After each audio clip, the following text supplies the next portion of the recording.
Call to order the May 9th, 2017 Board of Supervisors meeting. Before we begin, I'd just like to announce the supervisors that are present. From the Mattaponi District, we have Mr. Floyd Thomas. From the Madison District, we have Mr. Clay Forehand. From the Bowling Green District, we have Mr. Jeff Seeley. From the Reedy Church District, we have Mr. Reggie Underwood. From the Port Royal District, we have Mrs. Nancy Long. And I'm Jeff Black, and I represent the Western Caroline District. At this time, if you would stand, please, for an invocation by Vice Chairman Long. Let us pray. Almighty God, creator of this good land, we ask that you grant us wisdom as we serve, make us mindful of your will. We thank you for this land, for the freedoms that we enjoy. We ask that our hearts will always be thankful for these blessings. We ask that you be with our nation this night for all those that serve. In Jesus' name, amen. Amen. Please join us in the Pledge of Allegiance. I pledge allegiance to the flag of the United States of America and to the republic for which it stands, one nation, under God, indivisible, with liberty and justice for all.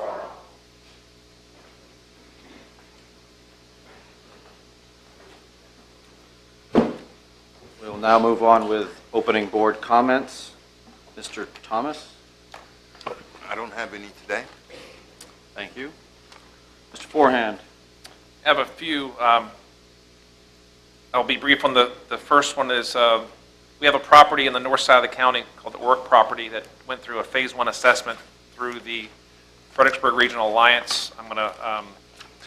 That is a parcel that is several smaller parcels combined into one. It's about a 1,234 acre parcel and looking to be a positive economic development opportunity for the County of Caroline, as well as secondarily to Spotsylvania County.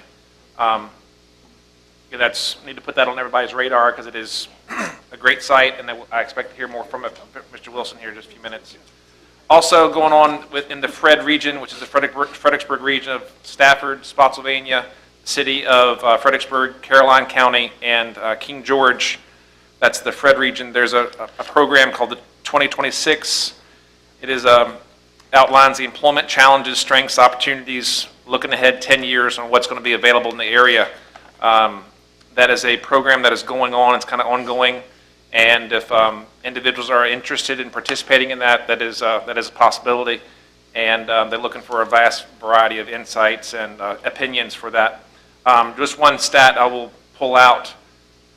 There's 61,000 commuters that go north up that corridor, and most of which are baby boomers.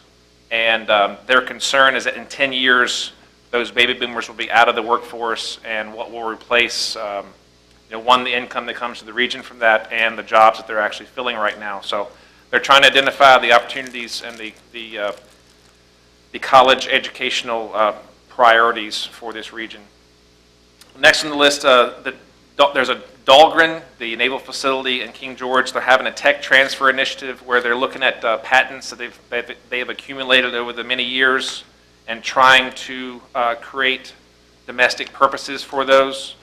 I think they're investigating those, and that could lead to opportunities for businesses close by the base and those that are entrepreneurs that want to take those patents and run with them on a commercial scale. And then lastly, next week we have the EDA Business Appreciation Dinner at the Meadow Mansion, and it's for our local businesses as a thank you, our once-a-year thank you to them for investing in the county.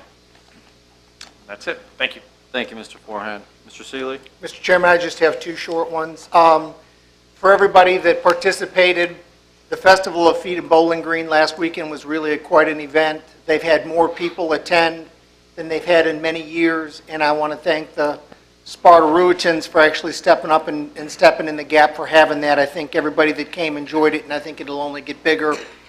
And then I also was able to attend the Salem Skeet Shoot for their youth ministry, which is another tremendous event down at Salem Baptist Church. Anybody that gets an opportunity to attend one of those, I really encourage it. Thank you, Mr. Chairman. Thank you. Mr. Underwood? No comments at this time. Thank you. Mrs. Long? Yes, I just wanted to say that I attended the Earth Day celebration, which was hosted by Fort A.P. Hill. We thank them for doing that. That was the day after all the monsoon rains and the sun came out, and somehow they managed to get all the grass cut. It was, it was a great experience, and it was wonderful to see the students out learning about this land and nature and how to take care of it. So just wanted to express thanks to the school board for getting some of the students there and to AP Hill. Thank you. I have a few myself. First of all, several weeks ago, we had an opportunity here. I don't think we've had a board meeting since. There was a ceremony in here recognizing kind of World War I and World War II as a commemoration of both those wars. It was really kind of a neat ceremony to see some of the living members of those wars that were still here. Probably kind of a highlight of my chairmanship so far. So that was a great thing, and so thank you, Jeff. Your wife did a great job putting that on. That was kind of a highlight of the county so far this year. And going along in the military fashion, several of us, there was actually, I think all of us were, but got invited to take a tour of AP Hill a few weeks ago. They've really kind of reached out to us, and we had an opportunity to kind of see an Apache helicopter group do some training at AP Hill. And it was, that was absolutely fascinating. So I know Mr. Seeley and Mrs. Long and I went, so that was a really fun day, kind of see those things at work. Thank you to Lieutenant Colonel Jordan for the invite, and that's always nice that they're reaching out to us. It's very important that we kind of continue a great relationship with the base. Going along, the other thing, had an opportunity last weekend to participate and help out in a Wounded Warriors fishing tournament down at Mount Olympus Berry Farm on Route 1. I can't thank them enough. That's a really cool thing to see some of the Wounded Warriors and so forth enjoying themselves and fishing. Mr. Ron Curlings, who lives in my district, is always big on helping putting that on. Really a huge thank to Mount Olympus for doing that's really the kind of the community coming together. And finally, I actually made a phone call to VDOT this week. I don't know if you've noticed or not in several of the areas around the county, but VDOT's been doing some trash pickup along some of the major corridors in the county, and they've done an absolutely fabulous job of picking up those trash. There's a huge amount of trash bags in the different areas, so they've picked up the trash and they've mowed. So they've done an excellent job. So that's all I've got for my announcements. So we will now move on to the amendments to the agenda. Does anyone have any amendments to the agenda? I do, Mr. Chairman. Okay. During our last two meetings, we talked about having discussion regarding a tow board in the county, and we postponed it twice, and I don't see it on the unfinished business agenda at all. We said we were going to discuss that. Okay. I'd like for us to maybe not put it on this agenda, but certainly move it to the next agenda so people can be notified that there's going to be a discussion about Absolutely. Okay. Sure. it. Okay. All right. That's not a problem. So can we just make sure that that is added to the May, I guess our next meeting is May 23rd. May 23rd agenda. That's not a problem, Mr. Underwood. Does anyone else have any amendments? I actually, yes. You're going to do this? Yeah, I've actually got 3 amendments that we need to add. One would go under, I guess, presentations. Sheriff Lipa, it's a Crime Stoppers poster contest winner. So we'll do that actually first. So that's the first one. The second one is a resolution recognizing Business Appreciation Week. So let's make that 3H and put that under the consent agenda. I think all of you have the copies of these. And then the third one, the Beta Club here is from Caroline County. And what I wanted to do, if we have opportunity, I know it's under, I wanted to try to fit it in before basically public comment, so I was going to make it agenda 3.1. So it's not part of consent. So we'll make it agenda 3.1, and it's dealing with the Beta Club. It's not a prison. Well, they are going to come in. They're going to come in. Mr. Chairman, why don't you just put it underneath presentations and reports? Okay, we'll put it under presentations, reports. Okay, then we'll make that. We'll put them right under. Right after Crime Stoppers, the Beta Club. Does that make sense? Okay. All right. That's not a problem. So can we just make sure that that is added to the May, I guess our next meeting is May 23rd. Okay. Then we'll make that. We'll put them right under. We'll make. We'll put them right after Crime Stoppers, the Beta Club. Yeah, right after Crime Stoppers, the Beta Club. Okay? I make a motion to adopt the agenda as modified. We need to remove I'm sorry. consent item 3F. All right. The George Washington Regional Commission Hazardous Mitigation Plan update. The state sent an email that they were requesting everybody to remove that. I put that at your place. I'm sorry, I didn't see that. All right, so, Mr. Conway, do you have another copy of this 12-year comparison? They were on people's desks. Okay, thank you. We're just missing one. Sorry. can I, no problem. Can I get a motion?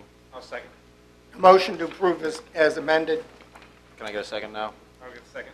Okay, any discussion on the motion? All those in favor say aye. Aye. Opposed? Motion carries.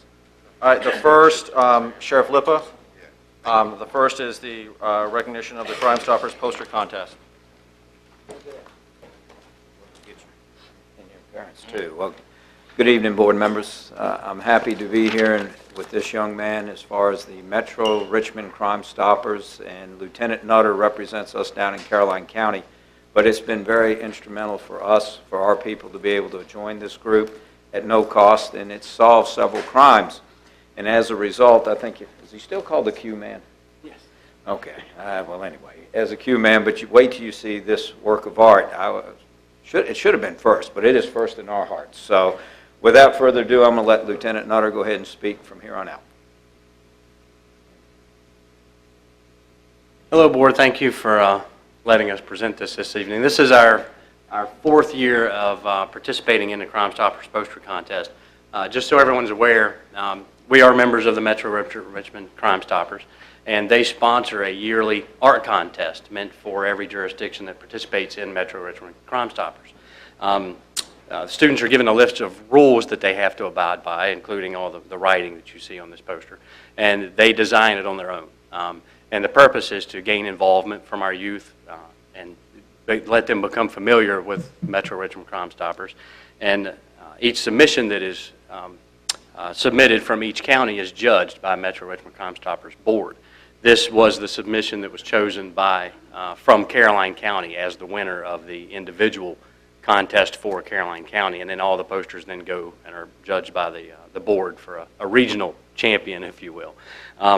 But as the sheriff said, Metro Richmond Crime Stoppers has been a wonderful organization for us. They are their own entity. They run themselves. They're funded completely by donation. They sponsor this program, and for each contestant that wins from each jurisdiction, Crime Stoppers issues them a $500 check for their entry.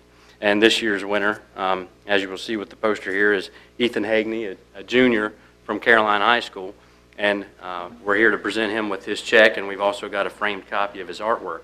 And one last thing real quick, I just want to point out, Michael Sanfilippo is the board chairman for the Metro Richmond Crime Stoppers.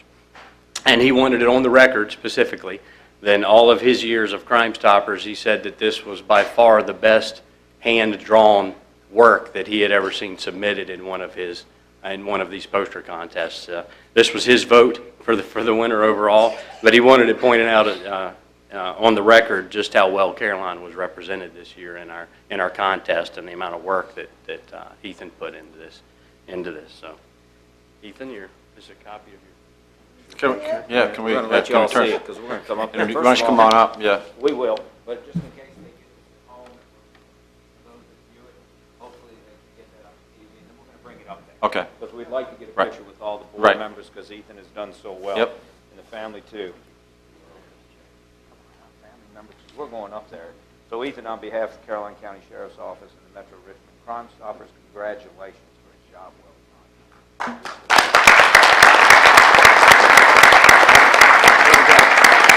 Up there. Can we get a quick photo? Is that okay? He's already Good. back. We're going to go right up to the right and up the steps. Come on, Patrick. There you go.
All right, next up on the agenda under presentations and reports, we had added the Beta Club, the Caroline Beta Club.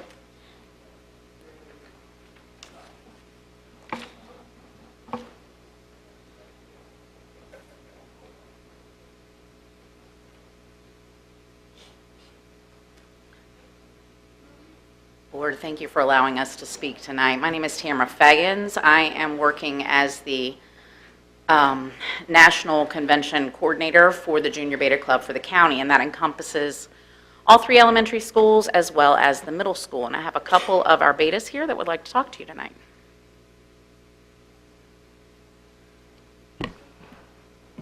Okay.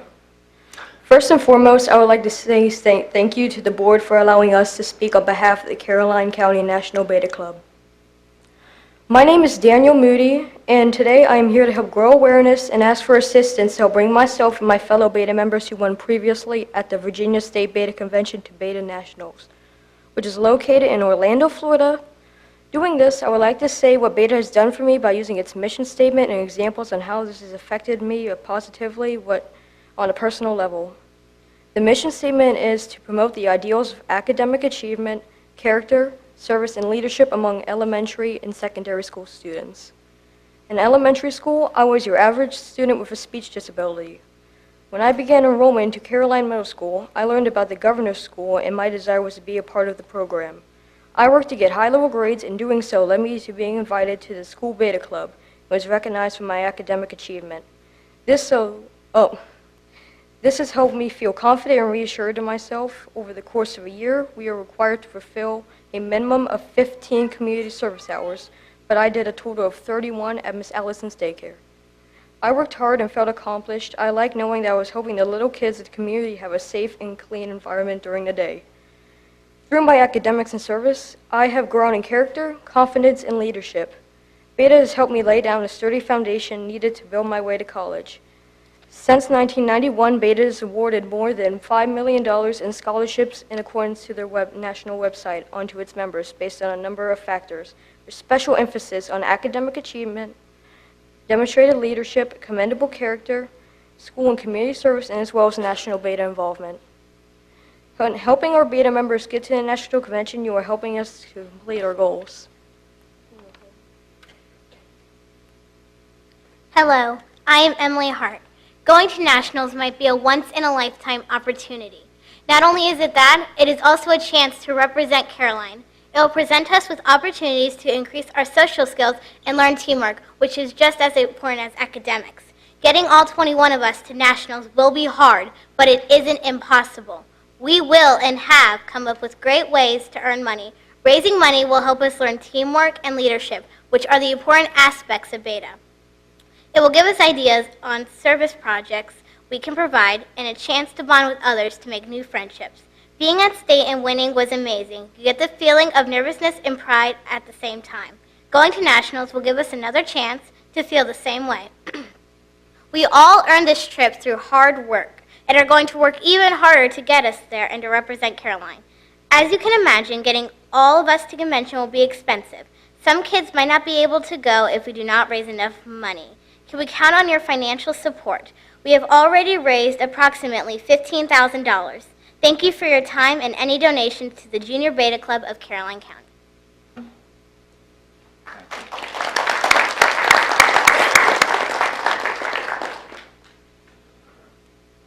As you can see, Beta Club does a lot for our students in our county. They help to build leaders among our young people, and our hope for Beta is that these leaders grow, they go to college, they come back, and we have that leadership in Caroline County.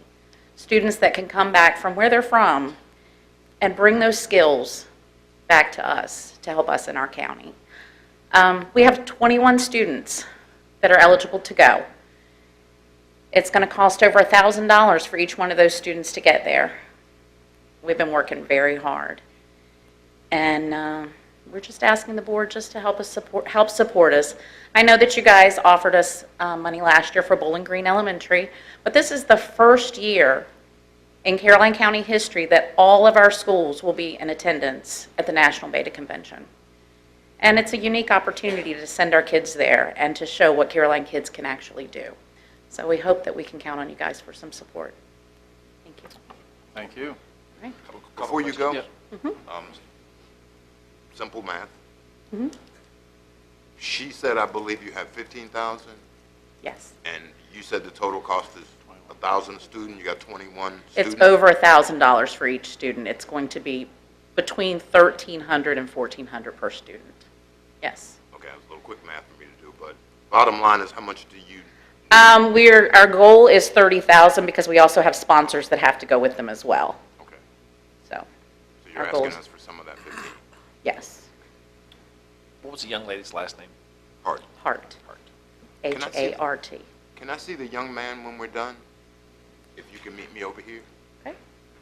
And one Daniel, when we're finished. other question. What is the makeup of from the different schools? You know, we have elementary kids, middle school kids, high school kids. What's Yes, junior beta encompasses fifth graders from all of the elementary schools, and then also 6th, 7th, and 8th from the middle school. Okay. Were they all winners, or there some second place? How did that? They play had out? to place first, second, or third at the state level in order to be eligible for national. Okay. How many first? Just out of curiosity. How many first? Yeah. I would say at least 2/3 of them were first place winners. Outstanding. Okay. Thank you. Mr. Seeley? Any other questions? I don't know that I have a question. Mr. Underwood, do you have any questions? Ms. Long? I was just curious, are there representatives from all the schools going? Both elementaries? All 3 elementaries All three and the middle, elementaries. yes. Mhm. All of the schools will be represented at nationals this year. That's wonderful. And at the senior convention, which is right after the junior convention, the high school will be there as well. So we have all 5 schools going this year. Okay, and what is the date of the convention? The junior convention, we leave on the 24th of June, and we'll return on the 29th. The actual convention dates are the 25th through the 28th.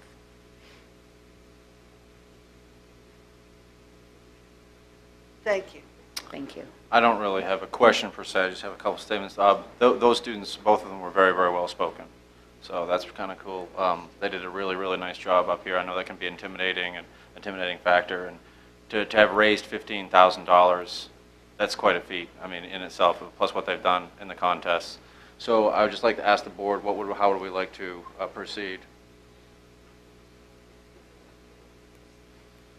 Do we want a motion now, or do we want to put it under new business? When is the trip? We leave on the 24th of June. Of June? What did we do last year? I think last year they came and they were still raising money and we matched whatever they needed. I can speak to that. Last year, the school board offered $1,500, and they requested a match from the Board of Supervisors, which you guys graciously did. How much did they give this year? I have not. We won't know until their meeting next week. They're after you this month, as opposed to before you. Yeah, Well,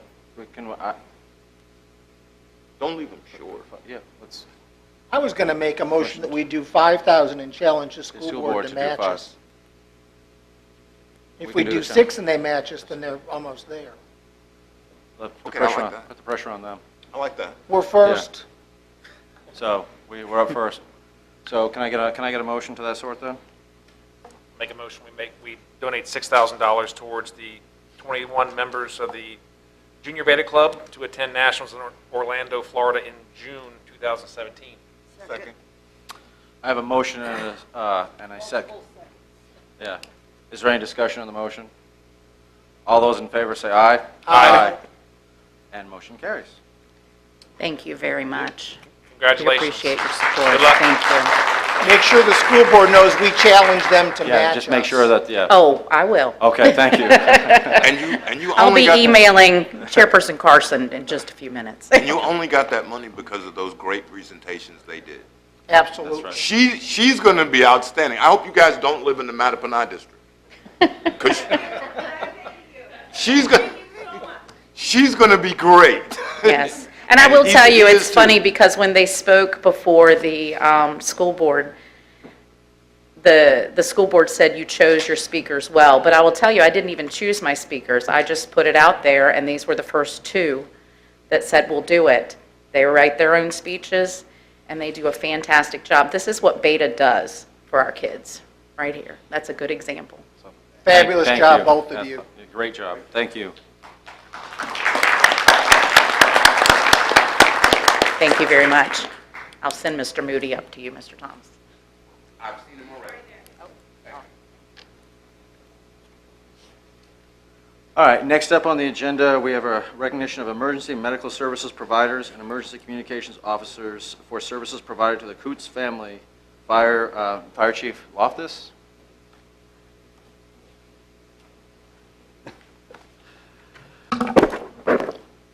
Mr. Chairman, members of the board, good evening. I would like to call Mr. and Mrs. Coots to the podium.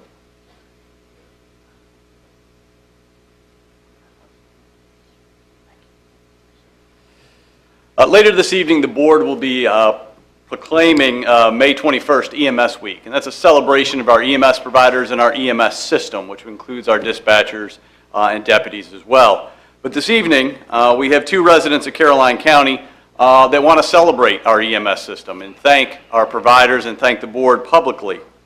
And I would ask a few people to come forward and stand to my right. Fire Medic Darius Brown. EMT Firefighter Sean Butchard. Firefighter Melissa Dixon. And Communications Officer Heather Gilbert. And I'm going to read you a short story here, or a short synopsis of what happened on April 19th, and I'm going to turn it over to the Coots family for some comments. Mr. Coots suffered a serious life-threatening cardiac emergency on April 19th at his home in Caroline. An ambulance and fire apparatus responded quickly to the Coots residence and treated and transported Mr. Coots to the hospital. Part of Caroline's procedures included transmitting a 12-lead EKG. And if the board recalls, you bought a bunch of defibrillators in the last year, a lot of them. Those are the devices with that technology we're able to push forward our EKGs to the hospital. The findings of that procedure helped alert to the staff, the pending emergency room staff, and helped facilitate and speed delivery of Mr. Coots to specialized care. And I'll allow him to talk about that. Evening. Yes, I would like to thank this crew up here. And what happened was I thought I had indigestion. The pain got worse. My wife threw a couple of aspirin in me, called 911. Heather was the operator that kept my wife constantly talking and keeping me alert. The EMS team came within, to me it felt like seconds. They were there in no time. I believe they immediately recognized that I was having a major heart attack. They zipped me out of the house, and what a ride I had to the hospital from what I could remember. I recall there was a young lady on my right, and I just found out Bob was on my left. He was preparing me for the hospital, Southport Emergency and Medical Center, I guess it was, Spotsylvania. And by the time I got there, Bob had did all the preparations on me, getting me ready for that team at the ER room. I could hear them in constant conversation with the hospital. They were telling them all my results, what was happening to me. By the time I got there, there was a full crew there at the hospital. They zipped me in, started cutting my clothes off, and that's about the last thing I can remember. If the EMS team was on another call, I believe I would not be here today. I was told by the doctors when I was in recovery that I had 100% blockage in my main artery, also known as a widowmaker's heart attack. But the timing was there. The EMS team responded. They did what they did to keep me going till I got to the ER room. and they took over from there. Again, I have no way of thanking this crew, and my wife with the first 2 aspirins she gave me for me being here today. Thank you so very much. I appreciate it.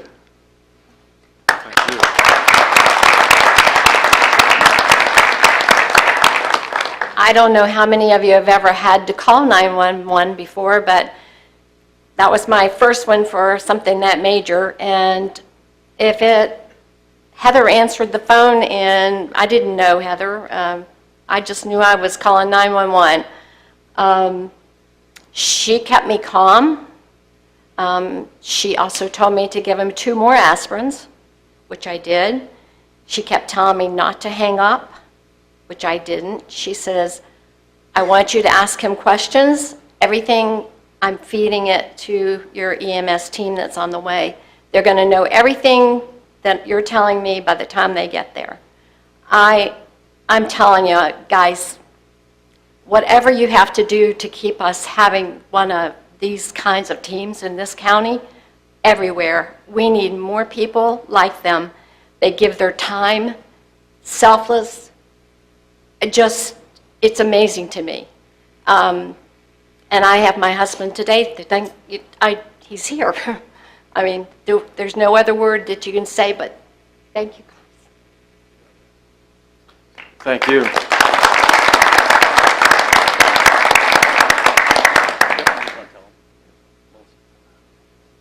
I just have one more thing. Surprising enough, today in my mail, there was a request from the Ladysmith Volunteer Fire Company for a donation. Normally, I look at it, and I'll be honest with you, I go that way with it, but I'll never do that again. And I'm urging everybody here to pay more attention to the requests for donations.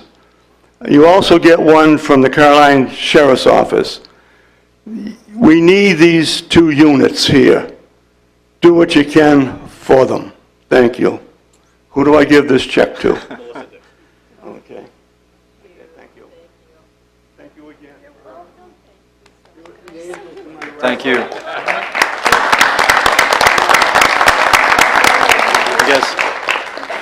You guys would like to come up for a, yeah, do you have something to read? You want to or- say how you met the Coots? Yeah, I was actually, we're in our favorite establishment together on a Friday afternoon after a long day of school, and I heard her talking, Mrs. Coots talking about it, and we got into conversation, and the story was, it's powerful.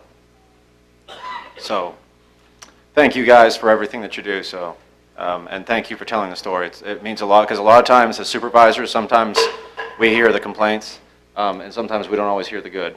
And so I think this was a heck of a story, I think, to tell. So thank you for sharing. Thank you for letting us be here. Yep. Okay. Come on.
Is that Clay's? I thought it was Staples.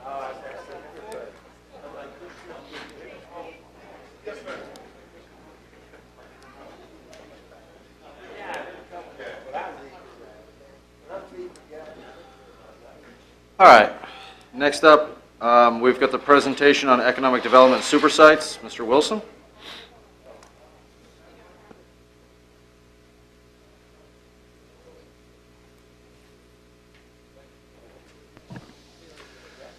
Good evening, Mr. Chairman, members of the board.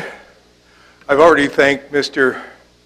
Parton for scheduling this after brilliant youths and bona fide heroes were to get your attention. So we're just going to try to do our best following those outstanding presentations. We have good news for you. The good news, and especially good news in Business Appreciation Month, by the way, is that we have something that makes Caroline County exceptional in Virginia and frankly in the entire East Coast of America, and that's we have super sites. These are sites approximately 1,000 acres, could be more, slightly less perhaps sometimes, but they're all on Interstate 95, and this places Caroline County in a unique position to attract larger investment. And this presentation is about these super sites.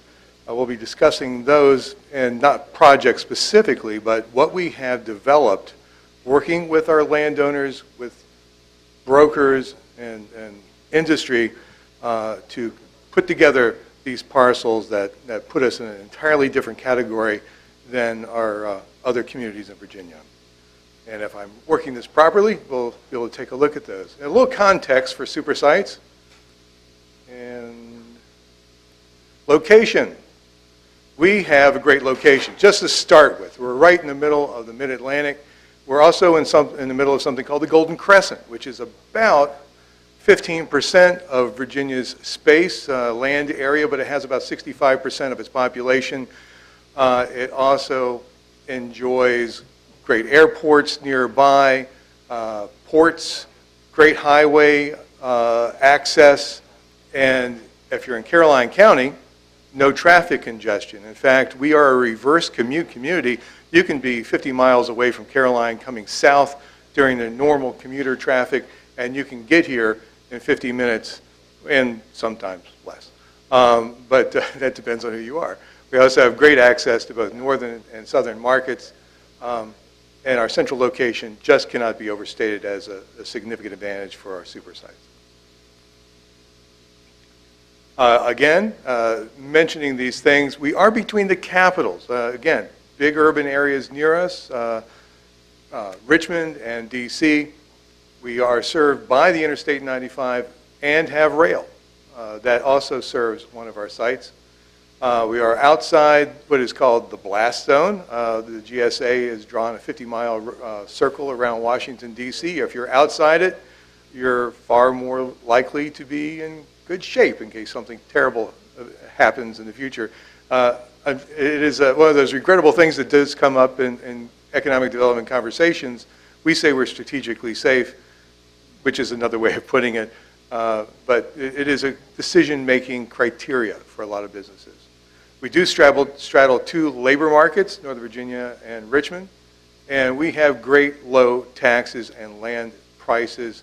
Those low taxes thanks to this board and your leadership.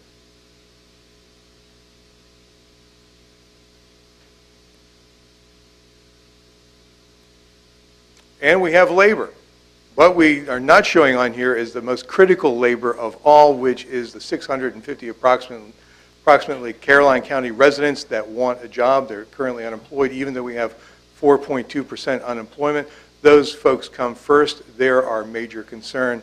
But we do need to show the rest of the business world that there's a labor force around us of 800,000 people. You can get the most rare kind of talent if you need it in Caroline County.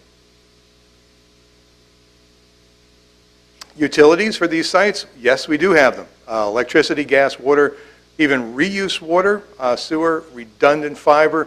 Here's a fiber depiction of Carmel Church.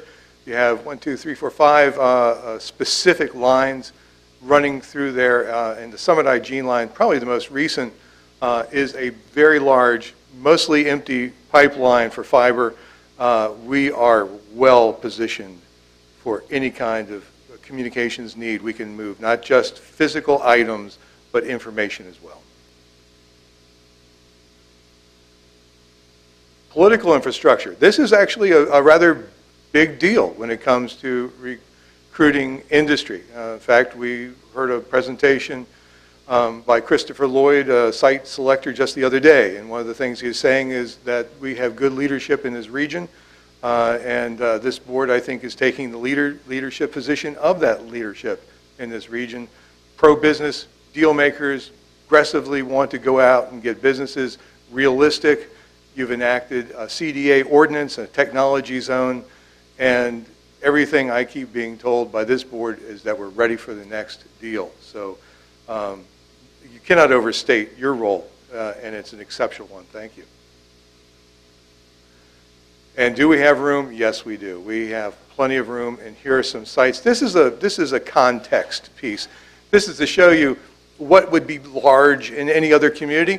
The Roseman, 115 acres on the interstate off of 95 at exit 110. Ladysmith, on the east side of the interstate, has all the things you need for business.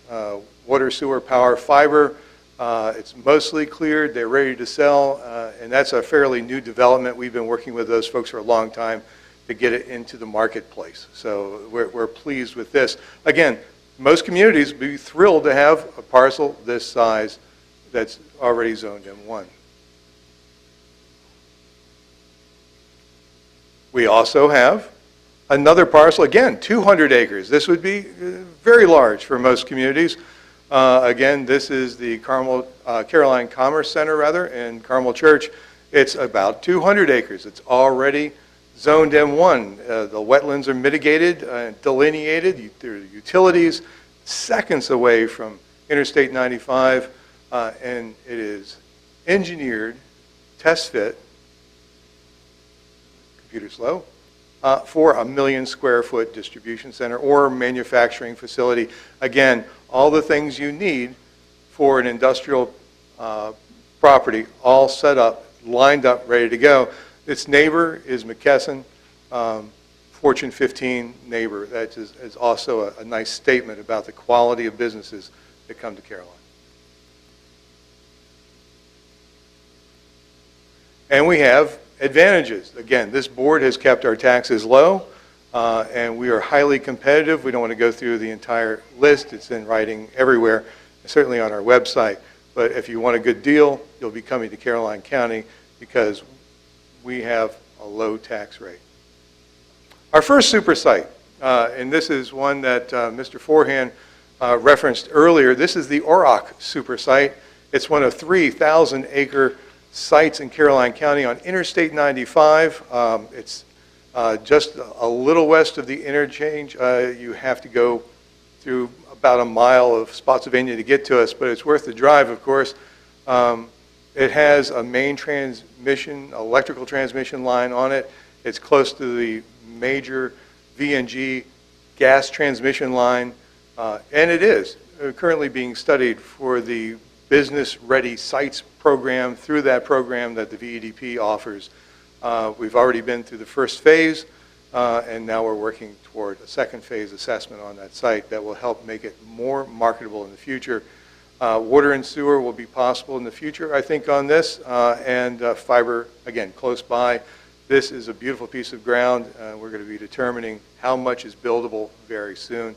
It is an amazing piece of ground in an amazing location this far north outside of Northern Virginia. Another look at it, this time with utilities. You can see two fiber lines going through it. The Dominion, it's a 550 kV line, transmission line running through the property, and just seconds from Interstate 95. This is a great piece of ground, and we're very glad to have it.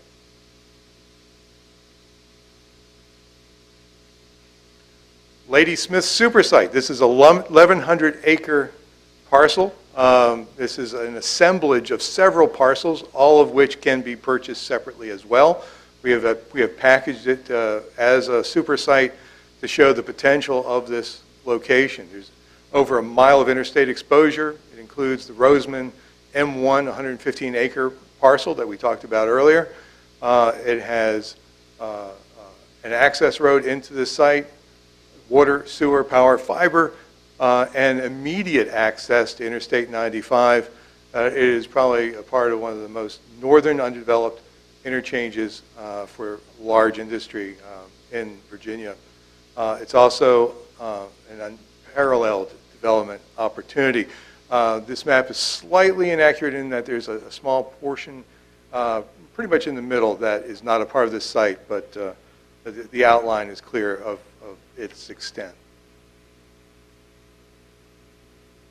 This is the Thompson property super site. It's 1,100 acres on Interstate 95 at exit 104. It's zone PMUD. It is flexible for a number of different uses. Again, water and sewer to the northern part of the property, fiber, power, immediate I-95 access, 4 miles of interstate visibility. If you want to have a presence on the interstate for 1 million people a week to see your business, this is a good location to be at. It also has rail, which has been demonstrated by DRPT for either commuter rail to DC, and on the northeast side of this property, there's a 79-acre site that's been qualified by CSX as a place you can put a rail siding for industry. And another look at the Thompson super site. It has been delineated to some extent for wetlands and also engineered test fit for some buildings that may want to be applied to that site. There's a 150,000 square foot potential at the beginning of that site. You can go up to 600,000 square feet on the northeast portion of that site, and there's also a 1.5 million square foot building that can be put on that site. It's an amazing location with a lot of potential. Again, seconds from the interchange 104. Again, visibility to the interchange. And strangely enough, and happy for us, if you need more acreage to the west of this site, there are willing land owners who would like to sell. Potentially, that would bring another 3,000 acres into this area for development. So the potential is enormous.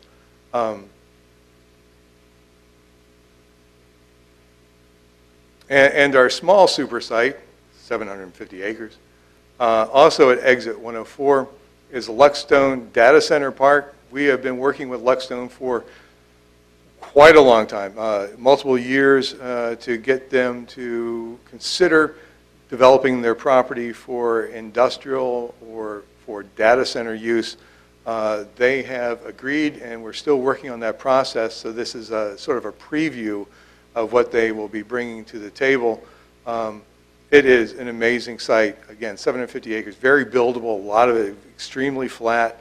We're really thrilled if its location has the potential to have access directly on Route 1, which is hard to beat. Water and sewer next door. Fiber, again, one of the reasons we were talking about data centers, they are right in the midst of a swarm of fiber lines that can serve them and any data center that would be interested in this location. It's also within striking distance of our reuse water capacity, so we can bring 500,000 gallons a day of reuse water to this site for cooling, which is a major component of data center development.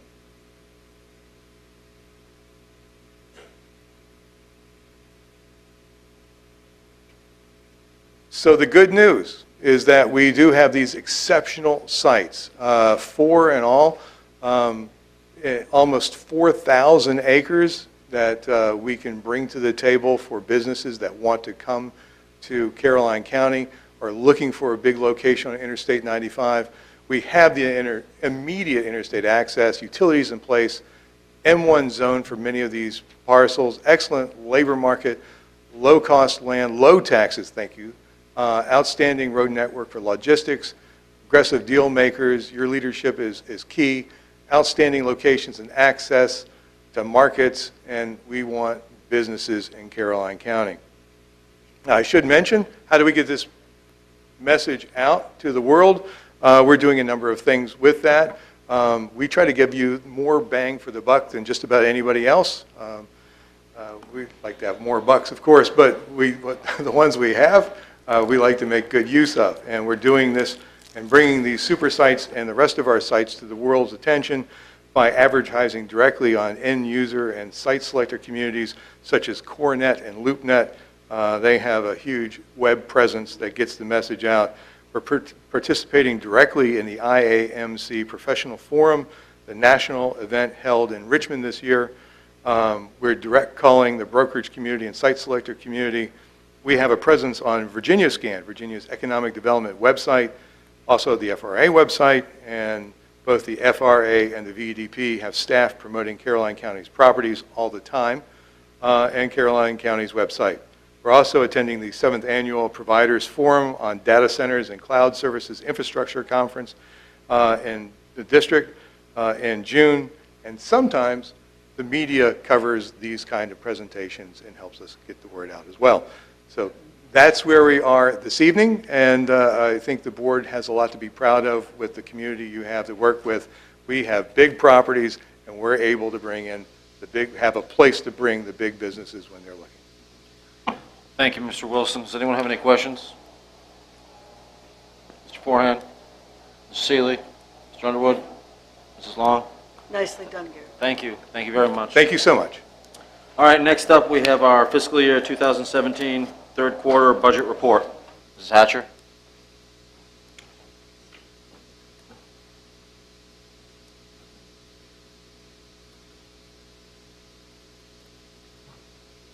Evening, Chairman Black, members of the board, and county staff. In your packet is the third quarter budget status report for the 9 months ending March 31st. This third quarter report is on an accrual basis. Any revenues that were collected this year for last year have been backed out. As may be seen in the attached summaries, 64.4% of the budgeted revenues for your major funds have been collected or billed. 74.5% of budgeted expenditures have been expended for the major funds. General fund revenues are $26,551,109, or 54.3% of budget estimates. On a cash basis, your property tax collections are slightly higher than the same quarter last year. Your sales tax revenue is slightly higher by $21,764 than the same period last year, but it does appear like it's leveling off, not increasing anymore. Your local communication taxes continue to be slightly lower, and your business license collections are slightly higher in comparison to last year, while your permits are lower. Fines and forfeitures are lower than last year. Your overall expenditures in the general fund are slightly above the 75% threshold, while most of your departments are below the 75% threshold. All the departments continue to be conservative in spending. Your school revenues are 72.9% of budget, and expenditures are 70% of budget. Social service revenues are 65% of budget and lower than last year. Your expenditures are below the 75% threshold. CSA revenues and expenditures are well below the 75%, even though it's estimated that they will be higher by the time the year is over. Debt retirement reflects revenues of 69.2% of budget. Transfers between the general fund and the debt retirement fund are posted semi-annually, so you won't see that come up to where it should be until the end of June. Meals tax revenues are higher than the same quarter than last year, and expenditures are 90.7% of budget due to the timing of debt service payments. Operating revenues for the utility fund is 73.1% of budget, representing 9 months of billings.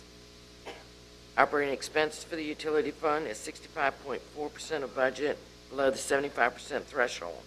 The debt service for the utility fund is 97% of budget. It should be noted that the utility fund, the operating revenues continue to be greater than your operating expenses. For the 9-month period, operating revenues were $263,602 higher than your operating expenses. Availability fees are 73.8% of budget. 40 water and 36 sewer fees have been paid through March 31st. Your Dawn wastewater fund billed operating revenues are 74.2% of budget. Operating expenses are 65.3% of budget, when your debt service in Dawn is 100% of budget. Excuse me. Tourism reflects 54.7% of revenue collected and 59.5% of expenditures. Your transient occupancy taxes continue to increase slightly. With that, if you have any questions, I'll be glad to. Mr. Thomas? Thank you, Mr. Black.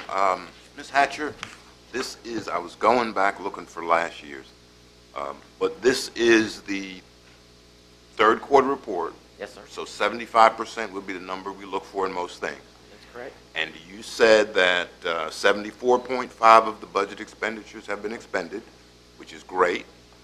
But you also said 64.4% of the budgeted revenues have been collected. That's correct. Now, that is not really a serious issue because the county gets, or county only has 2 collections. That's correct. June and December. That's correct. So is 64% the normal number we should be at, or does that seem kind of high to me? It's right about where we were before. That's right about where we were before. Okay, so it seems like, well, we'll get 50% of our tax collection next month. June. And then, No. there's some people pay ahead is what somebody said, but then again, there's some people who, for whatever reason, can't pay, so. But the fact is that the financial position as far as revenue looks good because we're not way behind expecting June to make up for the whole year. That's correct. All right, and that's really the point I wanted to make. And the other thing you were saying when you first started, you said something is starting to level off, Sales tax. the sales tax numbers, but they were higher. They were higher. For the first half of the year, they were like 63,000, 64,000 higher than the same period last year. Right. But now they're down to like 26, and they've been very up and down, and I really don't have any reason. I really don't understand why.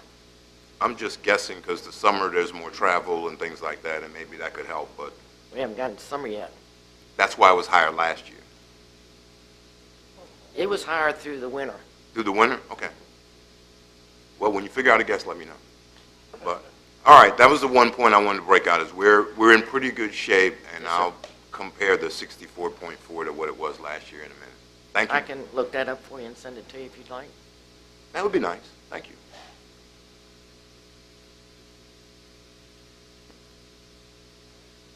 Mr. Foy, I'm sorry. Mr. Seeley?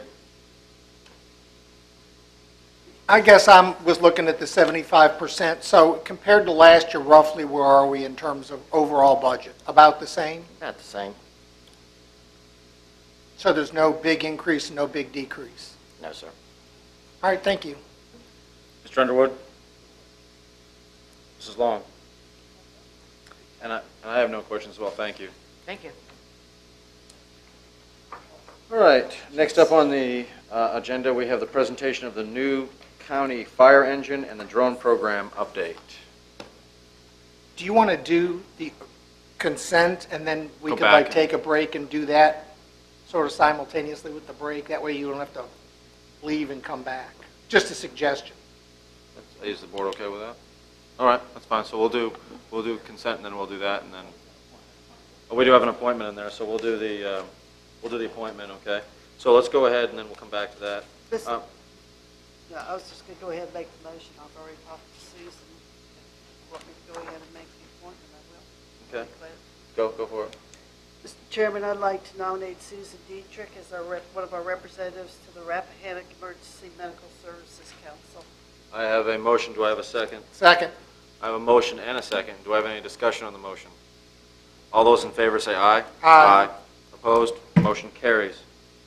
All right, now we will go to consent agenda. Is there anyone who would like to pull anything off consent? And remember, F was pulled. And we added, yes. H. If no one would like to pull anything, then I will entertain a motion to approve the consent agenda. I so move. Second. I have a motion and a second on the consent agenda. Any discussion on the motion? All those in favor say aye. Aye. Opposed? Consent agenda carries. All right, I guess we will go to, back to presentations and reports. Chief Loftus. Members of the board, two things before you. We have a new fire truck, the first new fire truck here in Caroline County in 8 years. The last one was Sparta in 2008, 2009 timeframe, depending on when it was delivered. This truck replaces a 1984 pumper with 750 gallons on a 1250 pump, and it exceeded its 20-year lifespan a while back. It had been 33 years total that truck's been in service in Port Royal. The new truck marks a big change in that truck. It has 1,000 gallons of water, about 250 gallons more, a little bit larger pump, has airbags, where the old truck is an open cab where you could actually be thrown out of the cab in an accident. Today's cab is all enclosed, rollover airbags, side airbags, etc., as you would expect with a modern vehicle. All LED lighting throughout the truck, again, some lower costs for us on the battery consumption. And again, it will be positioned at Port Royal here in the next probably 2 weeks after equipment gets mounted on it. I would like to put in a plug for Winding Brook. They're letting us use their garage for free to do the mounting as we're running out of bay space in our stations. So with that, if the board would like to go out and see that engine and answer any question, there's some folks from Port Royal as well as the county there to answer any questions. The second issue before you was back in August of 16. We presented some options for a drone program. Just want to follow up on a few of those. First being, we are creating an internal drone group, if you will, for fire rescue to address both damage assessment and some of our other needs, search and rescue, wildfire. We have opened that up to some other departments like the Sheriff's Office, Public Works, if they have someone that would like to learn to fly the drone and learn to use it in their own area here in the county. Chief Garnett has become a certified pilot. That's step one in our process, so congratulations to him. He can sit in the pilot's lounge at the airport now. We have purchased a very small craft, and you can see it here. It does have a camera on it on a gimbal, so it can move all different directions. It has its own stability, so as the bird's flying, the camera stabilizes itself. But it is a good size drone for us to learn on before we try to look at a larger device. We have spoken with AP Hill, their aviation division. We've checked with our insurance, and we're in the process of developing policies and procedures for those that are going to fly the drone and how we're going to use it. Our last process is with the FAA to get a COA. That's a certificate that public bodies would have to be able to fly that through the airspace. The second part of the drone program would be for those things that we can't do internally here with this device. This device and the future devices that we would fly could cover about 200 acres. We do have an RFP on the street for services to come back if we need to do damage assessment on a large scale. And we had Mark Schoen and Zimbro here, and those are the kind of companies we're looking for that type of service, and we'll see how that RFP comes back in the future. With that, I can answer any questions. Chief Garnett's here if anyone would like to fly it. If he's here, anybody can fly it. So again, those are the two updates on those programs. Any questions? Couple questions. The tornado damage in Colonial Beach, did they utilize these devices? They for did. that? They did. They had, York County has a drone program. York County came up to Colonial Beach. Ironically, Caroline County, because people knew we had purchased this, King George County had damage, and they called us to be deployed. Because of the weather, Mark was teaching, we only have one pilot. We couldn't fulfill that request, but they did want aerial photographs, and they did call us to fulfill that mission. So there is a need, even close by. So that's 3 jurisdictions around us that have been hit by storms in the last 3 years, 2 years? More than, 2 years. Oh, it's getting, how much does that cost? 1,300. Oh. Not outrageously expensive for what it can do. No, but it's not the $200 one that's in No. Radio Shack. No, Yeah. and some advantage of that too. That used to be a Radio Shack. It will land itself. But there are $5,000 and higher drones. So There are. I was just curious. And the big thing for us is we want to learn how to use it, use the technology. The key is what's on the device. We want to get down the road a FLIR Right. camera so that if someone's lost in the woods, we can instantly find them based on that heat signature. A fire's on a railroad track, we can quickly fly over those and find those. That's got thermal power? This one does not. It's a video, it's a regular camera. But there are camera options you could just put on there for That's correct, for that thermal heat purpose. seeking? Yes, a FLIR camera is what it's called, forward-looking infrared. Okay. But down the road, and those are the more expensive devices. So, Mr. Forehand? Mr. Seeley? Wow. Mr. Underwood? Ms. Long? I just got one question. This may be, if you have like an accident on 301 in the or something in the Fort AP Hill area, are you going to be allowed to? Is that what's the? I'm going to refer to somebody who passed the test. And not, I'm just kind of curious. Near Is that inferring you didn't pass the federal test? installation? I haven't taken it yet, but it is intimidating. The answer would be yes. We would coordinate with them to make sure they could notify their air traffic that we had an emergency going on, so we wouldn't have a conflict and run the risk of a collision. Okay. The area that's marked in particular, obviously, is the demolition side. That's an area that, for obvious purposes, we wouldn't want to fly over anyway, but the road is accessible for us. Right. Okay. Mark, did the FAA rules just change? Because before you didn't have to get an FAA license.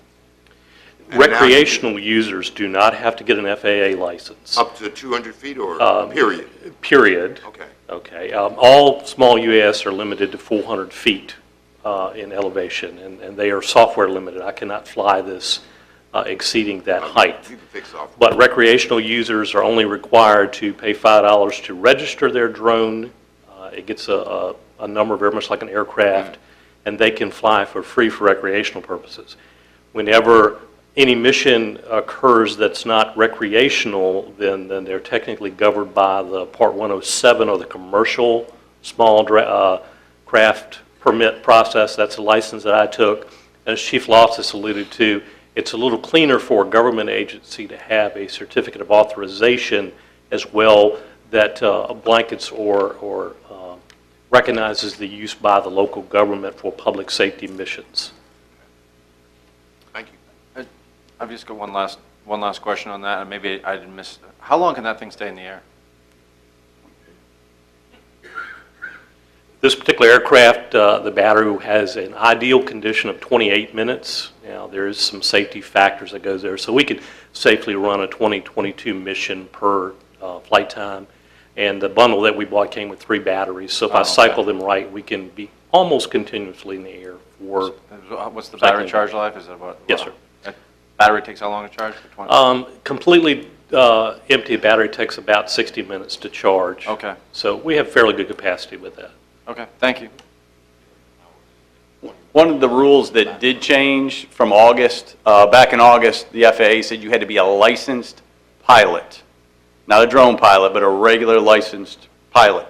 And those rules had changed, and that's why Chief Garnett was able to go and get the Part 107, just classification. So we don't have to be a real pilot. Not saying you're not a real pilot, but just a pilot. Yeah, exactly. He's got a card. Any other questions? No, does anyone have any questions? So at this time, I think we're ready for, we'll go everyone see, everyone's invited out to the fire truck. We'll get some pictures out there, and then we will, what's that? We can fly the drone, and then, yeah, that'll be great. There you go. And then we can take our break. Try to be back in here by what? I think that's ambitious. 7:35 is ambitious. We'll do 7:45. Thank you. Okay. I'm going to go ahead and reconvene the May 9th, 2017 Caroline County Board of Supervisors meeting. At this time, we have public comment. If anyone would like to speak about anything, the county, you are free. You have 3 minutes in which to come up and talk to us about anything that you'd like to talk to us about. So at this time, we will open the public comment period. Is there anyone in the audience who would like to speak?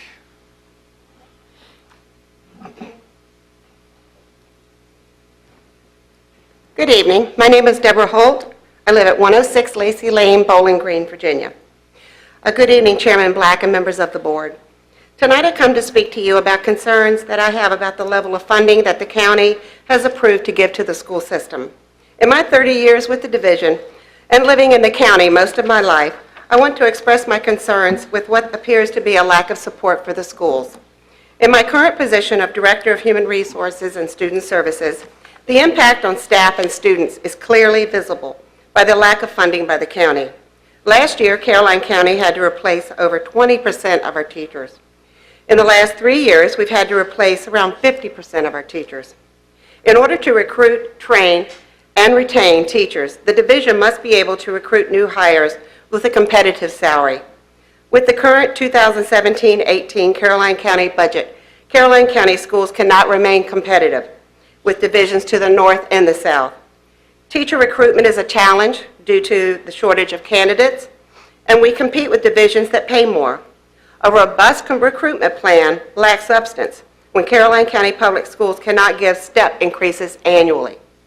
Last year, the Board of Supervisors emphasized the need to put teachers on the correct step of Caroline County's salary scale. There was much discussion as to the salary scale and the transparency of where someone would be placed on the scale.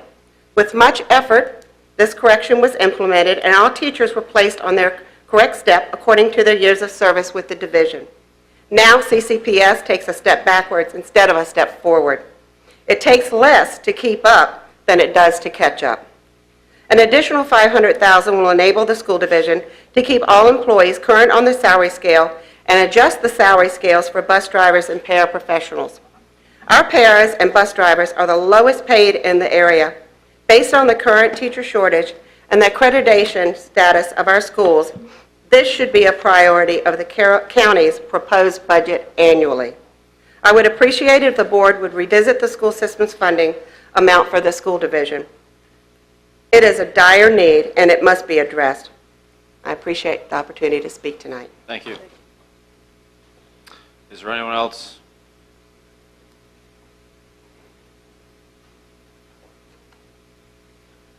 Good evening, Chairman Black, members of the board. My name is Betsy Short, and I've been a resident taxpayer of Bowling Green District for 43 years. Incidentally, I'm an educator here in Caroline County and will retire from that career in June with 41 years of service to the children of Caroline County Public Schools. With the amount you have allocated in your budget for the school system this year, it would be impossible to fund a step increase for our teachers.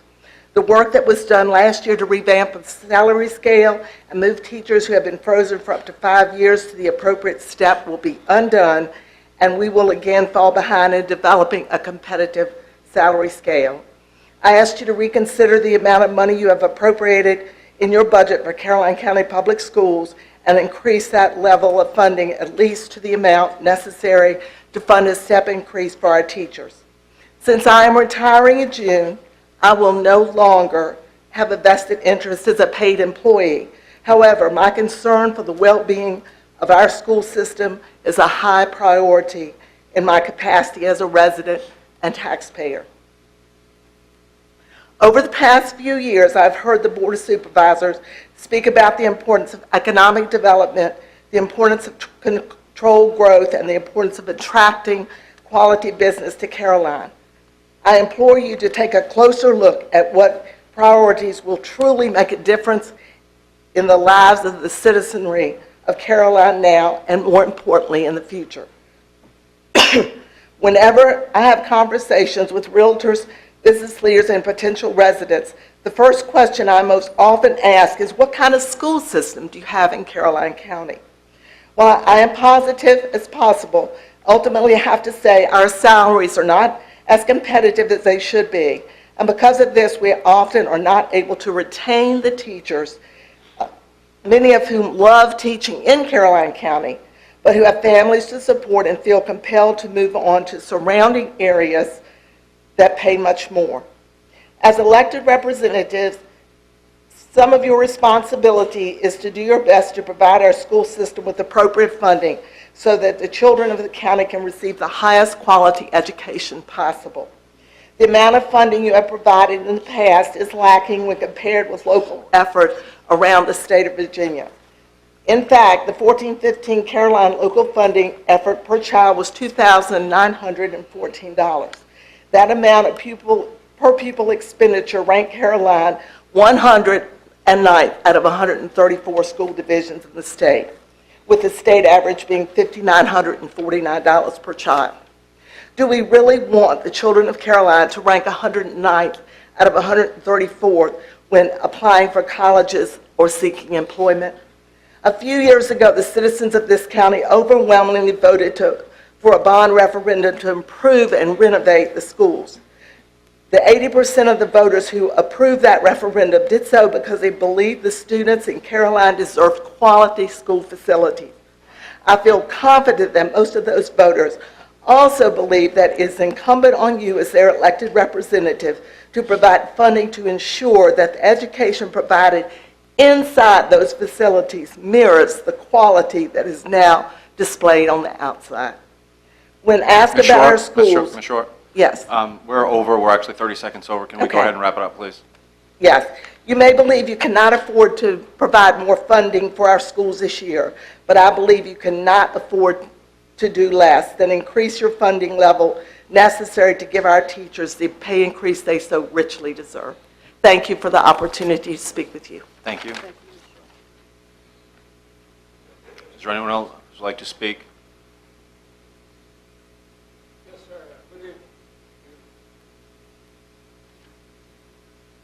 Good evening. My name is Ney Hidalgo. I am currently the security captain for Puget Creek Regional Jail. Thank you for hearing me, and I want to thank the Caroline Board of Supervisors for entertaining our petition for you all to be our bosses. With that said, I've been in corrections for 24 years. 19 of those years have been here in Caroline County. I'm very proud of this county, and I'm also very proud of the people that I work with, who are my bosses. I also want to go ahead and let you all know that part of our facility has always been to ensure that the community sees us in with a great face. We've been committed. We've always been involved in the community, Relay for Life, food drives, and anything that Caroline County needs from us. And I thank the Board of Supervisors for entertaining the mission today. Thank you. Captain Hidalgo, can you tell them where you're from? Yes, sir. I'm from Ecuador, South America. And Puget Creek Regional Jail. And behind us actually is some of our staff that are currently with us and some of them that are not. They're all wearing blue and all residents of Caroline County. And we are here to thank you all for it. Thank you for entertaining that. I appreciate you very much. And as always, we never had escape. We never will. Thank you. Thank you. Is there anyone else who would like to speak? Public comment. Ask one more time. Is there anyone else who would like to speak public comment? Hearing that, I'm going to declare the public comment closed. We'll move on with the agenda. Unfinished business, request for the reappropriation of unspent school funds from the fiscal year 2015-2016. Dr. Parker?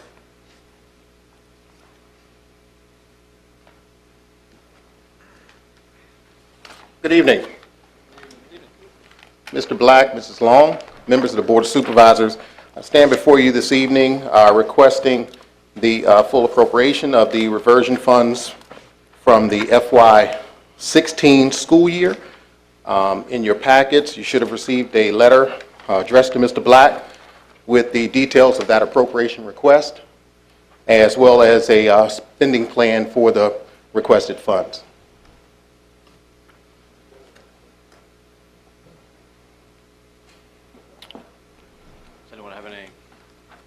Mr. Chairman?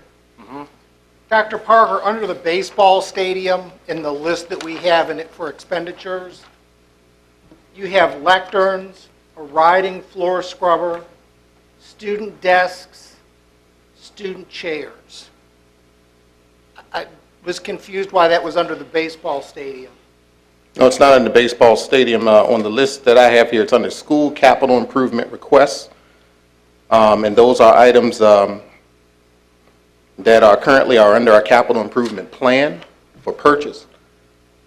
And what I did in the spending plan was basically provide you with a list of those items that are being taken off the current capital improvement budget Everything else falls under. with the use of those reversion funds. The baseball stadium is listed as, I'm looking here at the plan. Actually, the letter that I submitted to you does not have the baseball We have a spreadsheet. stadium listed. On Okay, our so the spreadsheet? is Okay. highlighted, that's all.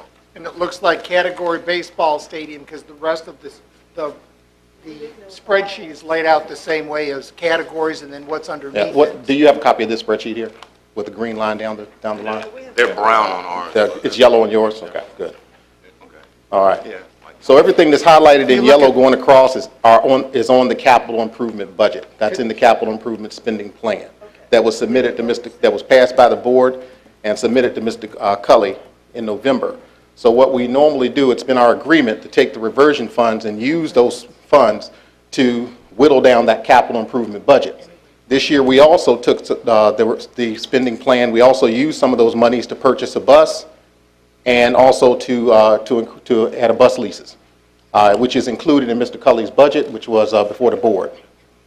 So we're just continuing to fund our capital improvement budget with those funds, but also we request items from each one of our schools and departments for capital improvement needs that they may have, such as furniture, desks, student desks, items that they may have that are under a capital improvement need that we may also be able to use those funds for. And that's in line with our agreement with the board to utilize those funds accordingly. The baseball dollars are primarily to start getting some of the equipment that the coach is using that has never been repaired or replaced. Some of those items repaired, maybe starting to look at his fence line. We would like to do a comprehensive assessment of that facility in next year, and then put a plan in place to repair that baseball stadium. But those dollars that you're talking about right there are primarily, he needs to cut the grass, he needs to tend the field, he needs, and then there are some minor things that he can do, and right now he currently does not have funding to do those things. I was just going to say, take a look at this yellow line list, so you can take either heading, and it's CIP, budget and transportation, which doesn't make sense, or the baseball stadium. That's all I was wondering about.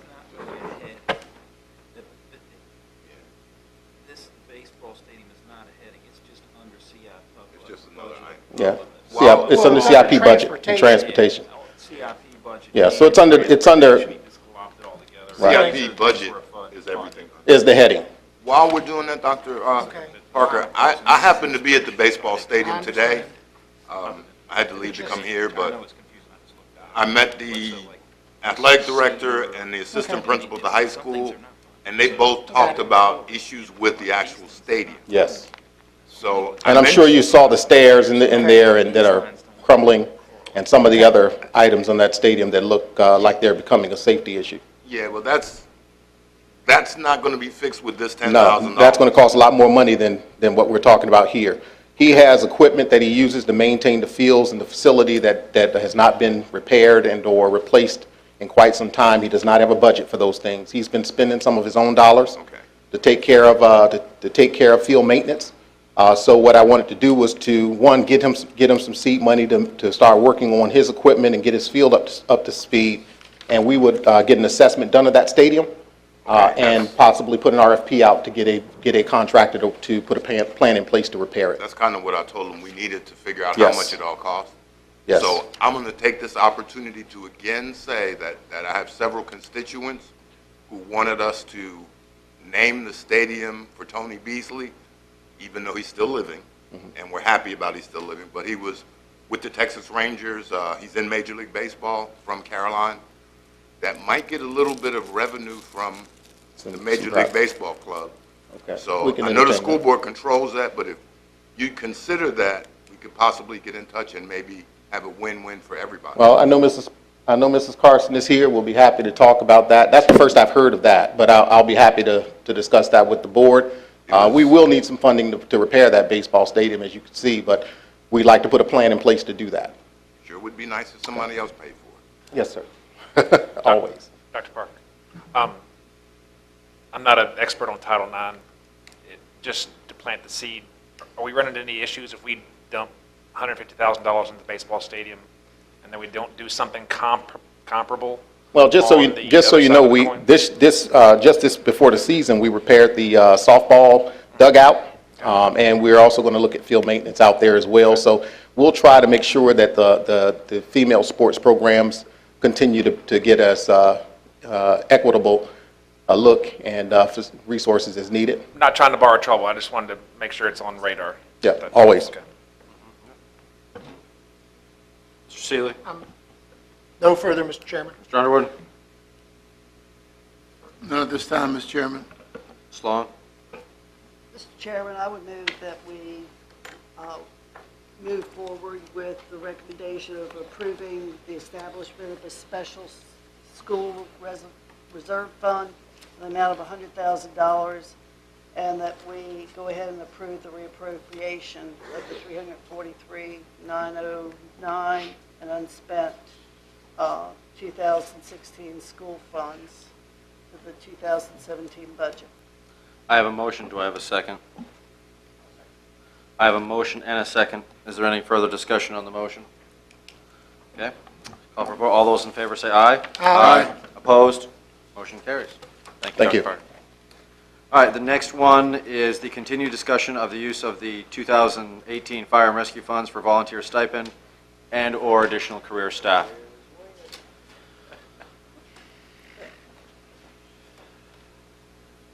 Members of the board, before you is the $250,000 amount of money that was approved in fiscal year 18 for fire rescue use for either a stipend and/or additional career staff.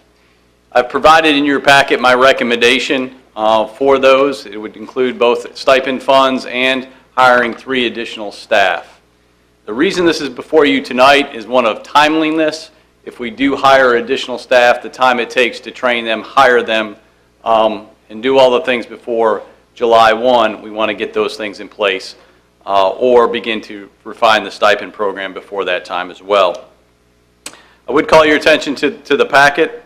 My recommendation is to set the stipend amount at $90,000, which is a 450% increase over this current year's stipend at $20,000. It would be to hire 3 additional firefighter EMTs and place them at Ladysmith Fire Department for 24/7 coverage with 2 people.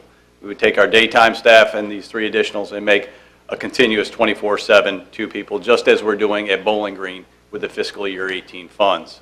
What that would give us is a crew there that is capable of mixing with a volunteer to make a 3-man engine company, or a crew there that would be able to answer a second EMS call in the Ladysmith area, just again as we're doing in the Bowling Green side of the county. In your packet, I've tried to provide you with some justification for that recommendation. I'll answer any questions on that. I won't belabor it by going through it.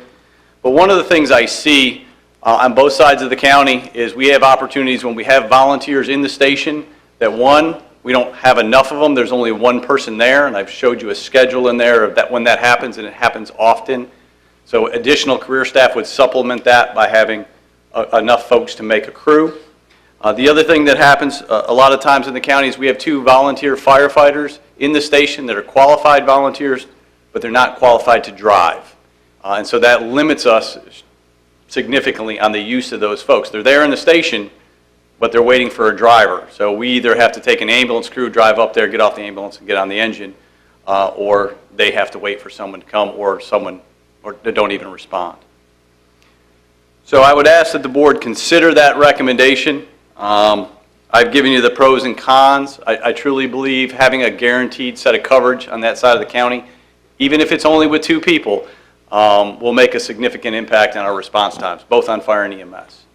We will also have a means of gauging how well the stipend works at $90,000, because truly, on both sides of that county, the high run call stations, we would just need to know how often we're getting that 1 volunteer to make a crew, or ideally 2 volunteers to make a crew of 4, and be able to judge the effectiveness of the program after 1 year. I also included the April data, staffing data for every station, and you can see where there are some shortfalls, certain specific stations, but again, you can see how we're staffing, and that overnight piece, that piece from midnight to 6 in the morning, we struggle. If you look closely, we rarely staff stations in that time frame.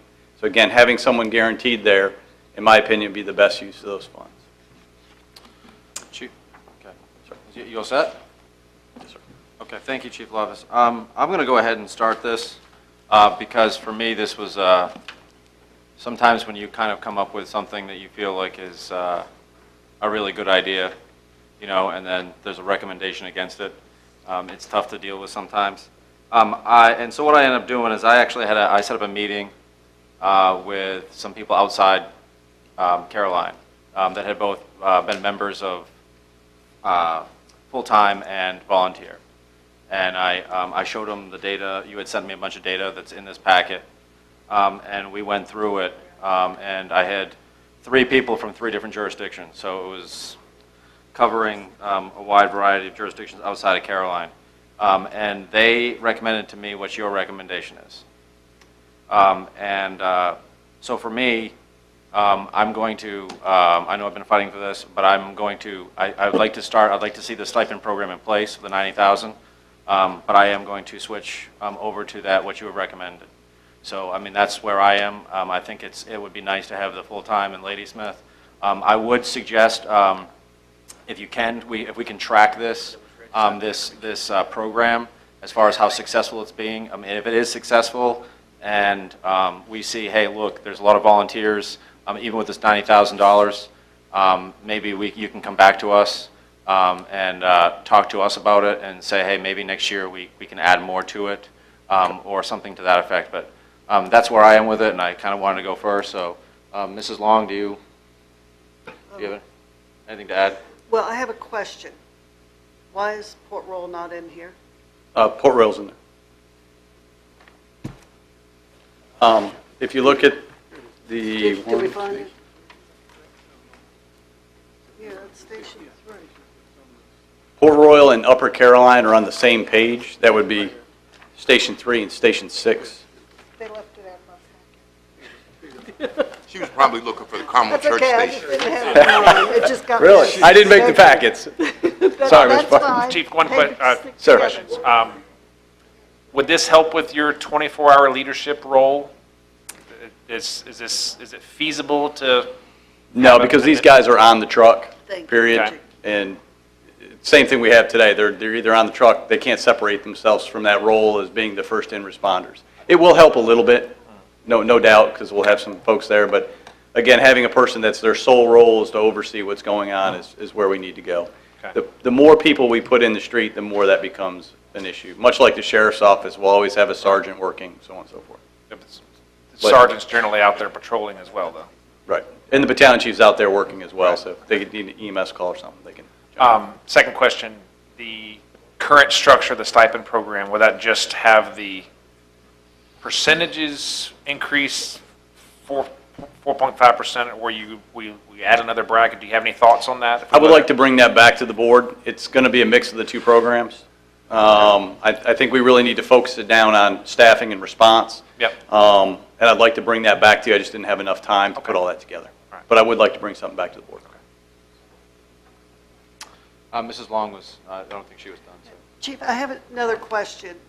I understand the idea that, we put the two, we put them with a volunteer, and that you're choosing the Lady Smith because of population and number of times it's staffed. But I get a little concerned and I don't know what the answer is. It's a long way from there to Port Royal Yes, ma'am. or Sparta. Thank you. And, it's a time issue. Other staff rotate around, and of course, it just depends on where you're at when that call comes in. Why are we picking the one station? Is it simply because you have more volunteers there to put with the two career that you're looking at hiring? And where are the three that were already budgeted and going? We're putting the people where our call volume is. So the three that were budgeted in fiscal year 18 are going to Bowling Green to provide two people 24 hours a day. And Ladysmith. Both of those, Ladysmith represents 46% of our call volume in that area, and Bowling Green is 33% of the call volume. Port Royal is only 5%. Okay. So I am putting the people where the probability of a call is coming. And if we have more funds in the future, we can put people in other stations And in how the about future. Upper Caroline? Upper Caroline is 5%. All right, so 10 total for Right. rural district. And Okay. Frog Level is 11%. So Frog Level has staffing today, but they're a higher call volume than those other two combined. Okay, thank you. Mr. Underwood? Chief Loftus, that 450% increase in order to do a pilot program just seems steep to me. I'm looking at trying to get the biggest bang for my buck, and I appreciate you coming up with this plan because I think it gives us control. My concern, again, is that, and I don't want to ever slight our EMS responders. I think we could never give them enough. But again, my concern is that when we need them, they're there.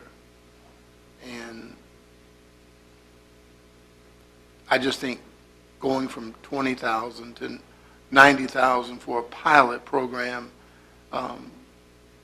seems a bit much to me.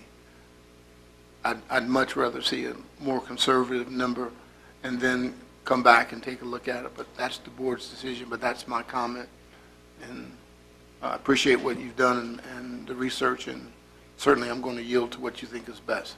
Thank you. Mr. Seeley? I was glad to see Station 4's numbers. They look like they've really picked up a lot in terms of volunteerism. They seem like they've got a lot of hours covered, more than I've seen in a very long time. You are correct. They're doing an excellent job. Because I just talked to their chief about, what, and he said they had kicked it all up a notch and everywhere. They had people actually spending the night down there trying to cover the station, so I was glad to see it. So I don't know how we may get some effect of our stipend program on some of these guys actually spending the night. Yeah, the concern, and I wrote that in the pamphlet, and if you look at Company 4's folks, you're seeing the same names four times a week. Yep. And that is not sustainable. History will tell us that. So the benefit to me of the stipend is not the names on that sheet, it's the names you don't see.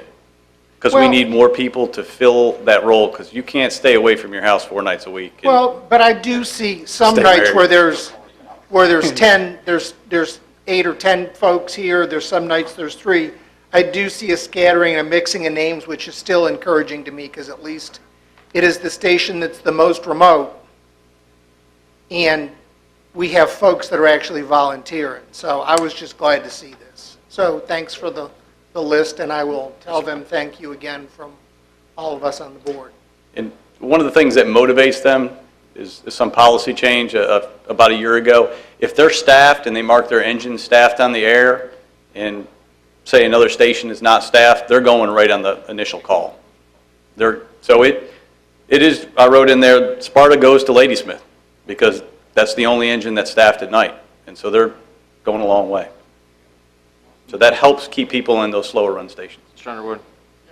Chief Loftus, when you talk about the pilot program, and thanks for letting me come back, Mr. Chairman, did you consider maybe doing a differential based on our need, so that if I'm on duty from 12 to 6 in the morning, it creates a little more points for me versus if I'm on when everybody's there? Did you consider that, looking at that? Yes, we did, and I'd like to bring something back to you again, focusing strictly on response. Okay, thank you. Mr. Seeley? I'm done, thank you, Mr. Chairman. Mr. Forehand? Just down the road, and we'll talk about it when we're not in a position to even consider it capital-wise, but we'll get to a point where we're going to need a second engine in Ladysmith, even if it's a reserve piece. And I expect the evolution to continue, and it'd be nice to have a 10-year plan to have a second piece there that's the volunteer engine, or so you can foster that response, because that engine's going to be gone. So your nighttime response to a staff station may dry up. I mean, is that a... Well, keep in mind, both Bowling Green and Ladysmith, we're in the budget right now. Right. We're replacing the squad. Right. The squads will be certified as engines. They'll have 500 gallons of water and 750 pump. Okay. So we expect that truck to come. I think one of the focuses that we're losing is one truck isn't enough. We don't have enough people. Agreed. And so there will be a truck there with water on it, extrication tools, but it is an engine as well. Okay. So Ladysmith and great plan. and Bowling Green will have identical heavy squads. I was under the impression that it was going to be a smaller capacity water-wise, so it really is. wasn't serviceable. 500 gallons. Yeah. But Okay. which meets the median. No, man, the current ones, I thought it had less than that. I thought it had maybe 250, but, okay. Yep. Good. Thank you. Mr. Thomas? All right, thank you, sir. I'm not going to start off with anything about the Carmel Church Fire Station. I know we're going to work on that. But I did want to say, Chief, on a serious note, you have done a great job since you've been here, and I do appreciate it. What we have is basically two good ideas. Neither one of them was mine, so somebody else can come up with good ideas. I like the idea of having a stipend to help reward, the volunteers. But as Mr. Underwood said, it's important to have more paid folks. You've done a great job in putting together a compromise of what those two ideas should be as one. All I can say is I appreciate it, and we need to do a little bit more of this 72 miles north of here. But it's a great idea. I'm all in favor of your recommendation. Thank you. I will entertain a motion. If you would like it to be, it will be. I so move. Second. I have a motion and a discussion. You have a motion and a second. I have a motion and a second on the hiring 3 more full-time fire and EMS and a $90,000 stipend for volunteers. With the plan to be revisited as Yes, far with- as compensation Right, before the with a budget. plan to be gets put together. revisited during the year. We can do it like 6 months in, if you'd like. I will bring the stipend plan back to you before then. Okay. It just needs to be revised. Right, I okay. just didn't have it done. Now, as we do this, it gives him to start the hiring process right now. Right. That's part of it. Right. To move forward with the hiring of the new EMS personnel, and the funding of $90,000 for the stipend plan. And the stipend plan will actually be revisited as the chief gets more detail. Before July. Before July 1. Before July 1. The details of it. It'll come back to you. Yes, sir. The details, the funding's going to be there. Right. Yeah, the funding's there. Right, okay. Nancy. We have a motion and a second. Is there any more discussion on the motion? All those in favor say aye. Aye. Opposed? Motion carries. Thank you. All right, next up is proposed change, what are we on now? Number 6, I was jumping ahead. Humans and Greek. Number 6, discussion of Caroline County become a sole successor employee for Pumas and Greek Regional Jail, Virginia Retirement System obligation. Any discussion Who required? is, I'm handling that. Mr. Chairman, members of the board, on the March 28th meeting, y'all adopted a resolution to become a partner member with the other jurisdictions of the jail to accept the VRS liability. Since that time, all the other jurisdictions, except for the city of Richmond, have also agreed with that, although Loudoun did say they wanted the jail to put $1 million in before they would consider it taking it. So they would take it, but the jail authority would have to put $1 million in. At our last jail authority meeting, we recognized and thought we really needed to handle this in Caroline. There are a lot of issues surrounding the continued use of that facility at July 1, which doesn't have any of these other jurisdictions in it but Caroline. So we feel that in that it's fully, we expect it to be 125% funded the end of June 30th of this year. It would actually benefit Caroline because it's almost the same size pool as Caroline, so you add that pool into our pool at a future date. We don't see anything but probably a slight rate reduction, and then out over the next 30 to 40 years, there's really no risk other than if their funded model fell all apart, and then if that's the case, the schools and the county are going to be in trouble with VRS anyway. So I think they've historically shown that they've been able to, and that's in your packet, make their number. I wish they were investing my money, but they've been able to manage about a 7% return on things. And so it would be staff's recommendation, and if Mr. Seeley would like to speak any more to this, that the county authorize, basically commit to take the Sumanin Creek Regional Jail VRS over at a time when it's determined that it's a need to, if we can't find any successor program to run at that facility and we're to have to actually terminate the plan. And so Ben might be able to help me with the wording on that. We don't see a need to terminate it today, but I think they need a commitment that we're going to take it at sometime during the next year if we can't find more inmates, for lack of a better term. Mr. Chairman, if there are no questions, I have spent a great deal of time with the Virginia Retirement System coordinators. They've had all their folks down, the actuary folks, the plan folks. We have left a group of people who have been unsure where this plan is going, and we had members on the board talk about terminating the plan, which means they would lose all of their years of service to the state, most of whom were Caroline County residents, and I don't believe that's the intent of anybody. It is no impediment to the county. I'd like to make a motion that Caroline County is solely assume the Virginia Retirement System responsibility for Puman's Inn Creek Regional Jail employees as the successor employer. I'll second that. Well, We have a motion and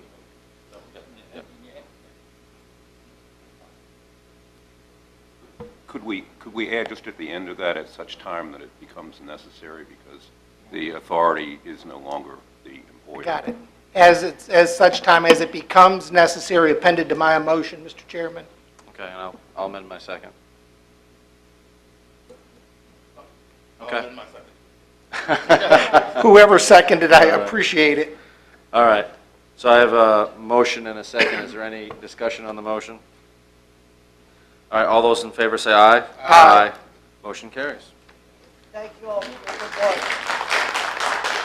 And we are steadily working to bring a new employer and a new set of customers to our facility. So don't lose hope. There are still things in the works for all those folks that I've worked with at your jail, and we really do appreciate all of you.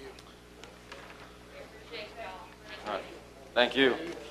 All right, number 7 on the agenda is the proposed amendments to the Caroline County purchasing policy.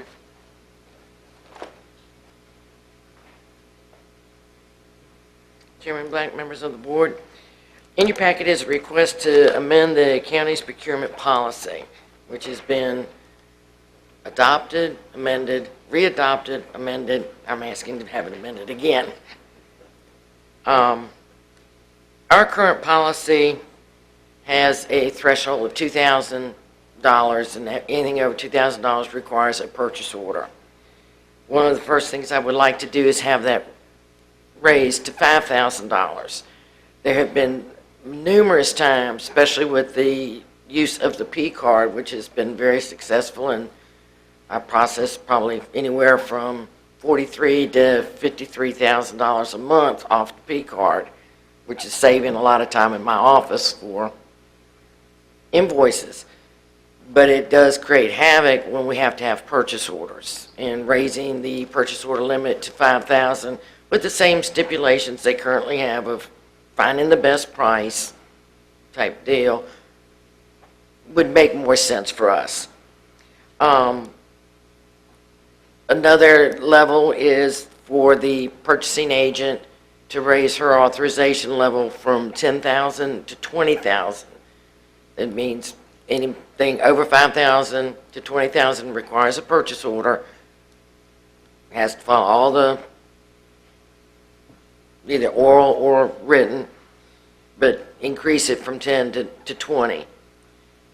I'd like to increase, currently our policy is anything over $30,000 comes before the board. The 30 is becoming very hard to deal with because of today's modern times, cost, and everything else.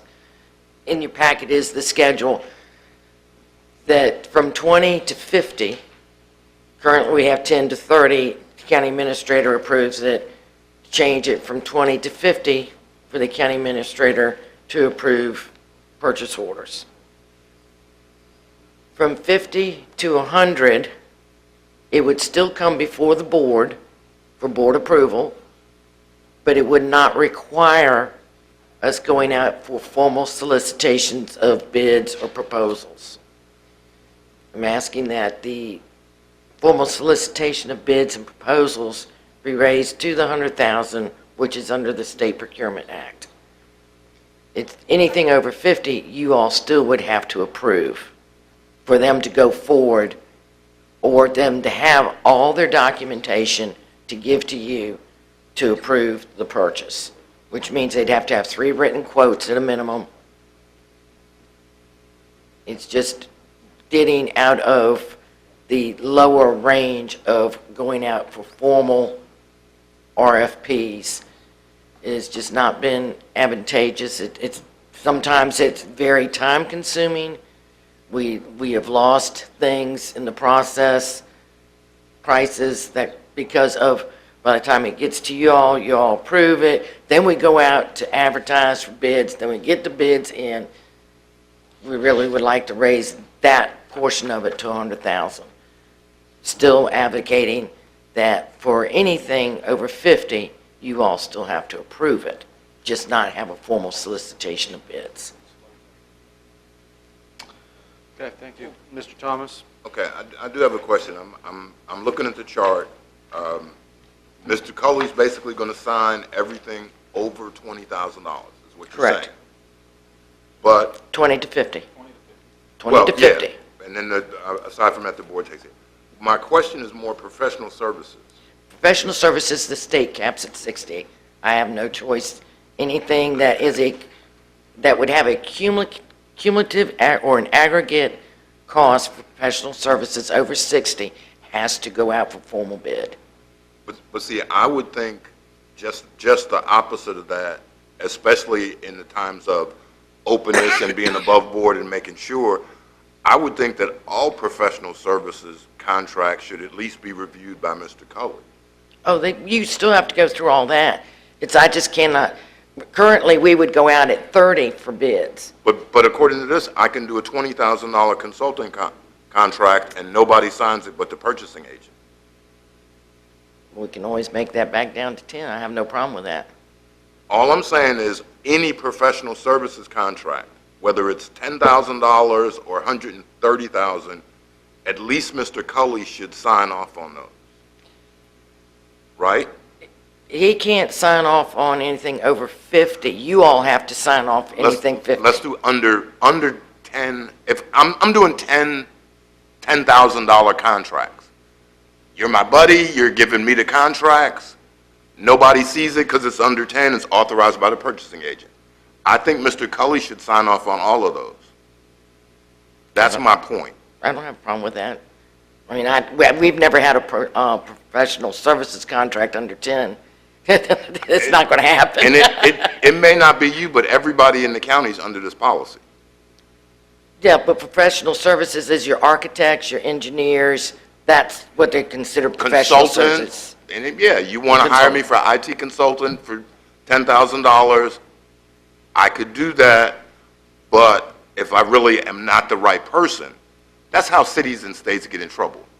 I don't have a problem with that. Because they've done a whole bunch of little contracts to somebody, and he never did any work. I'm just saying, we're going to trust Mr. Cully's spreadsheets, because I know he's going to have a spreadsheet on that, and then you would check those. That's the only thing I'd change in this. That's fine. I can make that change. You agree with that? Yes, sir, we're happy to do whatever, on that. I have no problem with that. Yeah. Okay. Mr. Forehand? I just have a little bit of reservation of doubling things instead of taking it by maybe 50%. I just like more oversight, and I guess my concerns are similar to what Mr. Thomas's is, that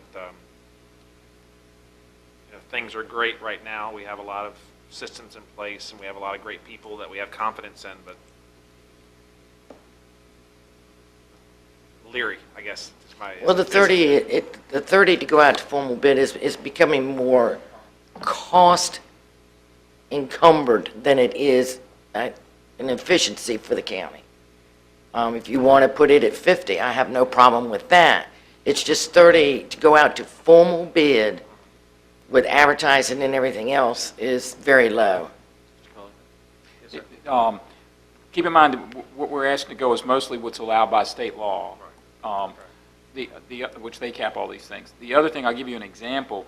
We're trying to get these tennis courts done, and having to go to formal bid on all that stuff slows that all down, and then could push it into not being able to get completed on time, as opposed to if we have these limits up where we can accept, we've still got written quotes from contractors, and we know what it costs, and we've got good contractors, and we could go to work soon, and Joy can speak to this in more detail, and get this project done. If you don't raise these limits where we can get above that 50 and get in that 50 to 100 with just written quotes, we'll have to bid it out. We'll be fiddling with that all summer, and the tennis court won't get done. It's that type of delay and expense that we're trying to avoid, not oversight, because department heads and myself are involved in all of these major purchases. So it's not that we're not collecting 3 bids, it's that we're not advertising in the newspaper for an RFP, That's correct. yada, yada, that process. Okay. That's correct. I understand that. As a piggyback to that, would us meeting more frequently speed this process along, or is this something that the board has any impact on? No, it's more in being able to develop the RFP, Okay. get a formal bid process out, get it to purchasing, get it advertised, run all the time limits, as opposed to coming up with a set of specs, meeting on site with the contractors, getting it done, getting them to submit you written quotes, making a decision, and bringing it to the board. You're going to get the tennis court approval, because it's going to be over my authority, but it'll happen so much quicker, because we're almost ready to go with it. But if you say no, then we're going to have to bid it out. And that bid process just takes, anybody got an average 2 months, 3 months? Anywhere from 2 to 4 months. Yeah, and we can do it a lot faster than that. Okay. When and it's under 100,000. It's going to be something big. It's going to have to go through all of that development. All right. That helps. Thank you. Mr. Seeley? No, they wiped out my questions. I'm good. Mr. Underwood? I'm okay. Mrs. Long? And I'm okay with it as well. The chair will entertain a motion. Whoops. Could I ask a couple questions, just because I think there's a typo or two before you approve it? Fran, have you got a copy? Yes, sir. On page 13, under the section 10 on purchase orders, in the middle of that paragraph, there's a sentence that says, purchasing agent will sign the purchase requisition for purchases from, it looks like 51,000 to 20,000. And so I think the 51,000 should be something else. 5 or 10, maybe. Thousand. Oh, yeah. So we're changing it from 10 to 20? Yes, I'm changing her authorization limit. If it's under 20, she can sign off on the purchase order. And I'm not requiring purchase orders unless it's over 5. Right, so we need to just change that 51 to 10. And then in the, I haven't seen your 51. The two is it's in section It's, 10. that, I could not It get struck out the the 2. old, I could not get the old, when we went from 1,000 to 2,000, and then I'm amending it to 5,000, I couldn't get the little strikeout lines to get out the 1,000. So it is 5,000, it is not 51,000. Okay, so It it's is 5,000. 5,000. I couldn't get the strikeout lines. I understand. I managed to get most of them out, but when it came to the ones where it had been done before, the system wouldn't let me. That's fine. I Get just rid want to of make it. sure they approve the right It is 5,000. format. And then in the next paragraph, again, about the middle way through the paragraph, there's a sentence that says, "This process would permit the department to purchase items over 1," then you've added $5,000 without having such purchases. The 1.5 didn't make sense to me. That's the same thing. It's That's the that same problem. double strike over. It's, So we should just strike the 1? Yes. The word 1, okay. the 1 is struck, and on the next one, the 2 is struck. So I just couldn't. We were having a terrible time with Okay, the word. I understand. Okay. We're good, thanks. Anyone else have any questions? I will, at this time, entertain a motion. Mr. Chairman? Yep. I will move that we accept the proposed changes to the county purchasing policy with the addition that all service contracts would be signed off by the county administrator. Okay. Have a motion, do I have a second? Second. Okay. Motion and a second. Is there any discussion on the motion? The motion will include the corrections of the grammatical touch. Yeah. The summary's correct, we'll just make sure the ordinance is right. We'll match it. Okay. All right, we have a motion and a second. Any other further discussion? All right, call for a vote. All those in favor say aye. Aye. Opposed, motion carries. Mr. Seeley. All right, next one is proposed changes to purchasing card policy and procedures. Back. Our current policy. Ditto. Our P card policy is working very well. We've had no issues, I think, since it was adopted in 2014. I've had 2 times where somebody accidentally used the P card rather than their personal card, immediately reimbursed everything. We've had no issues. I review all invoices on the purchasing card just like I review all invoices that come through the county, period. With the use of the purchasing card, we had it set, the original policy had a single transaction limit of $1,999 and a maximum monthly amount of $5,000. We have, over the last several years, there have been numerous times I've had to increase those and bring them back.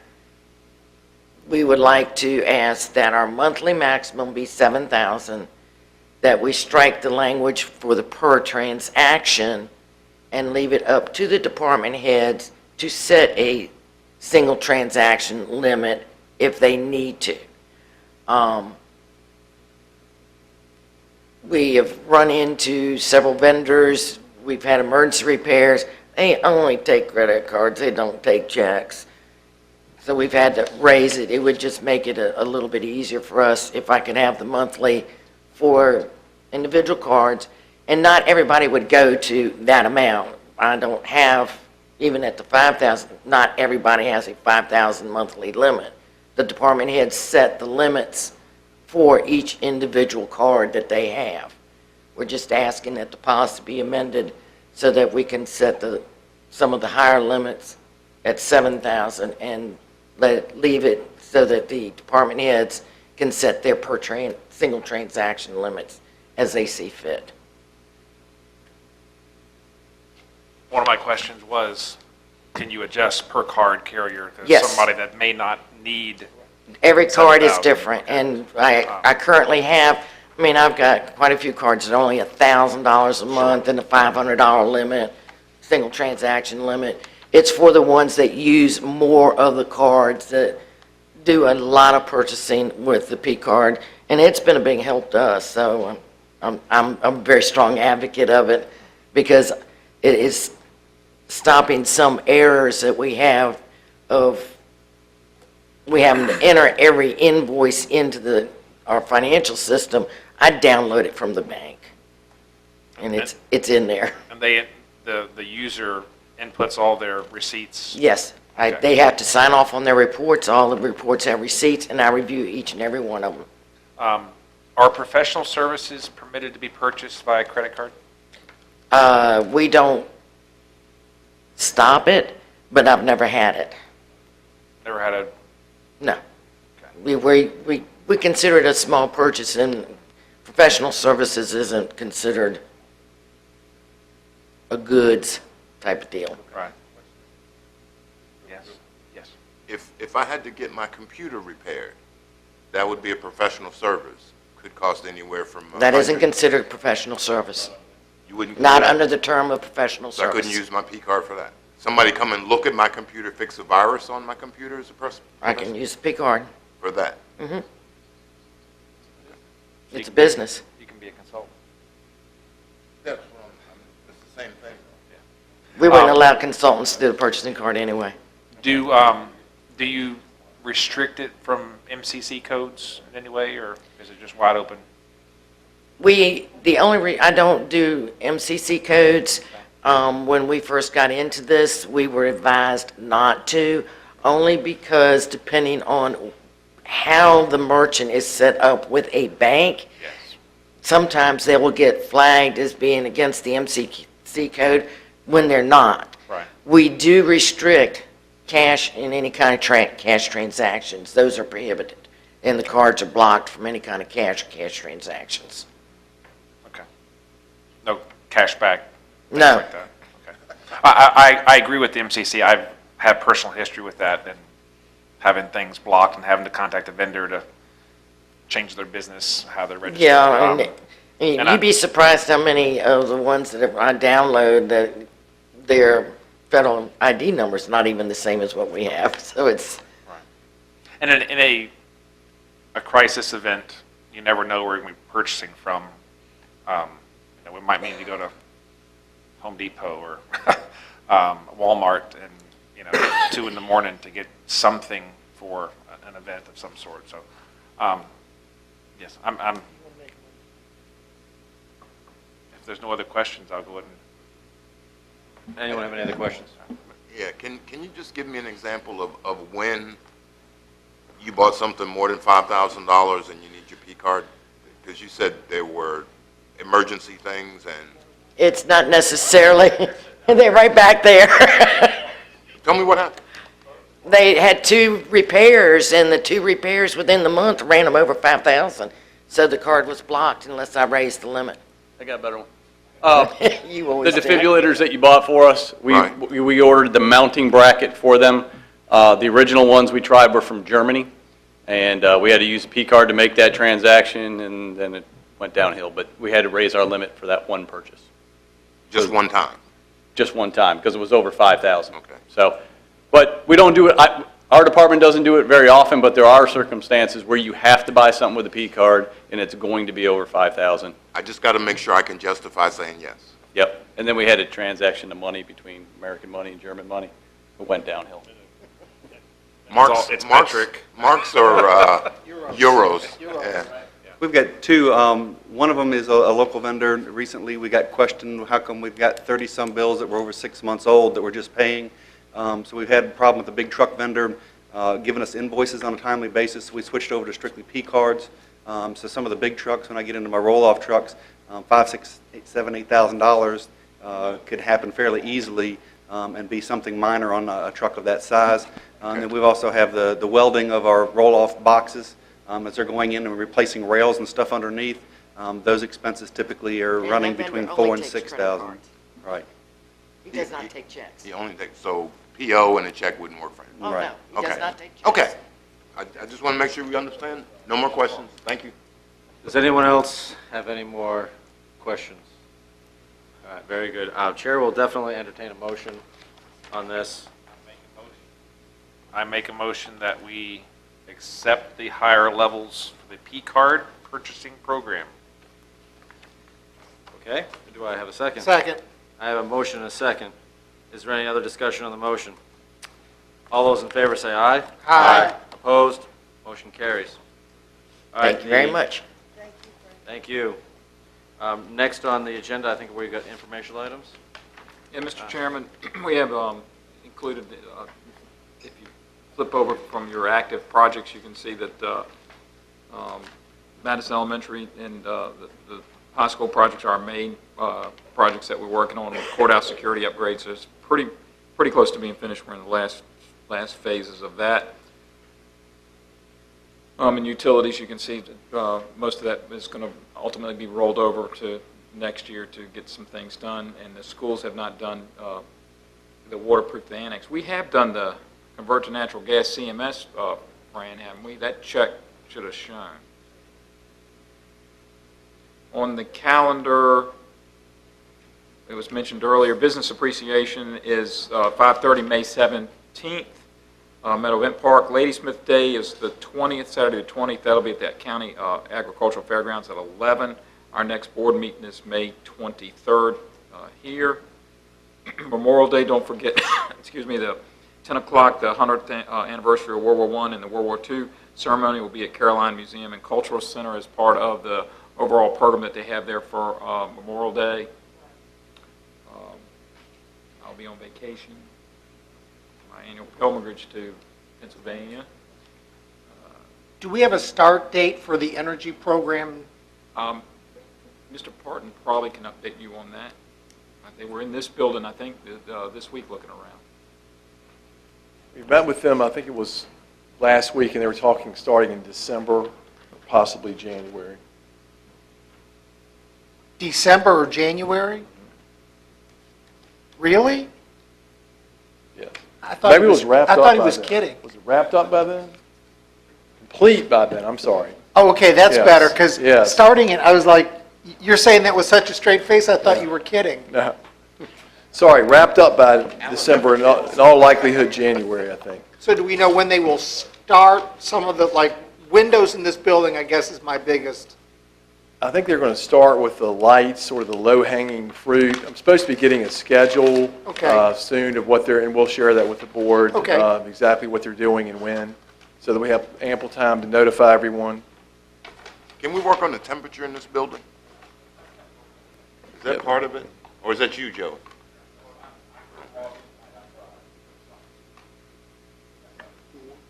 Mr. Parton? Oh, yes, sir. Has there been any, have we got any feedback regarding the boilers, the middle school, and the HVAC units at the C.T. Smith building?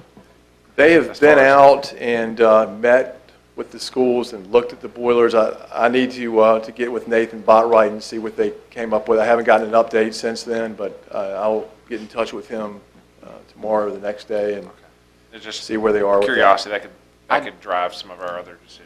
I did meet with them, Mr. Parton was on vacation, but before they went out to look at the boilers, and they do have some creative things they can do financing for them to try to energy payback and finance some of those boilers to take some of the hit off of part of the schools for having to take that out of that $1 million contingency that they have from the health insurance money. So I just want to make sure it gets paid for. Well, that's, I mean, they were offering them some creative ways to do it, so. Exactly. I'm more interested in getting it done and getting it paid for and getting it done right. more than anything.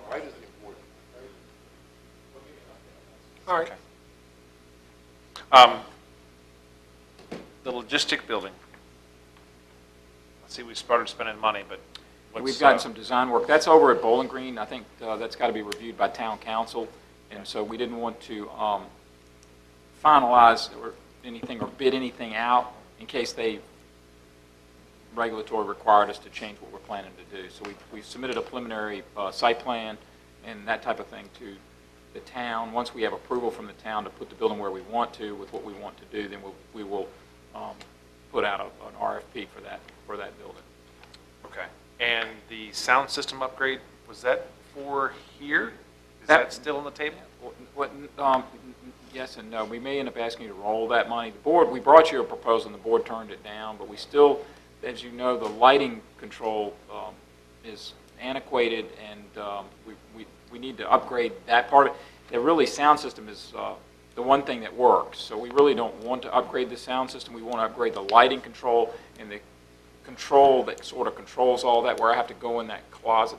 All that stuff now can be done from iPad or Android tablets and can be done remotely, and tie that in even to our current video person. We'd like to kind of tie all that together. The video person would still be working, but maybe we would have, instead of that camera, a fixed camera or two. And so we're still working. We just it's sort of fallen on the back burner given lots of other things. But we noticed in the World War I, World War II program how much we needed some help with some of that. So hopefully you allow us to roll that money and maybe come back with a proposal that'll make sense. But we do need some work in here. Eventually these lights are going to fail.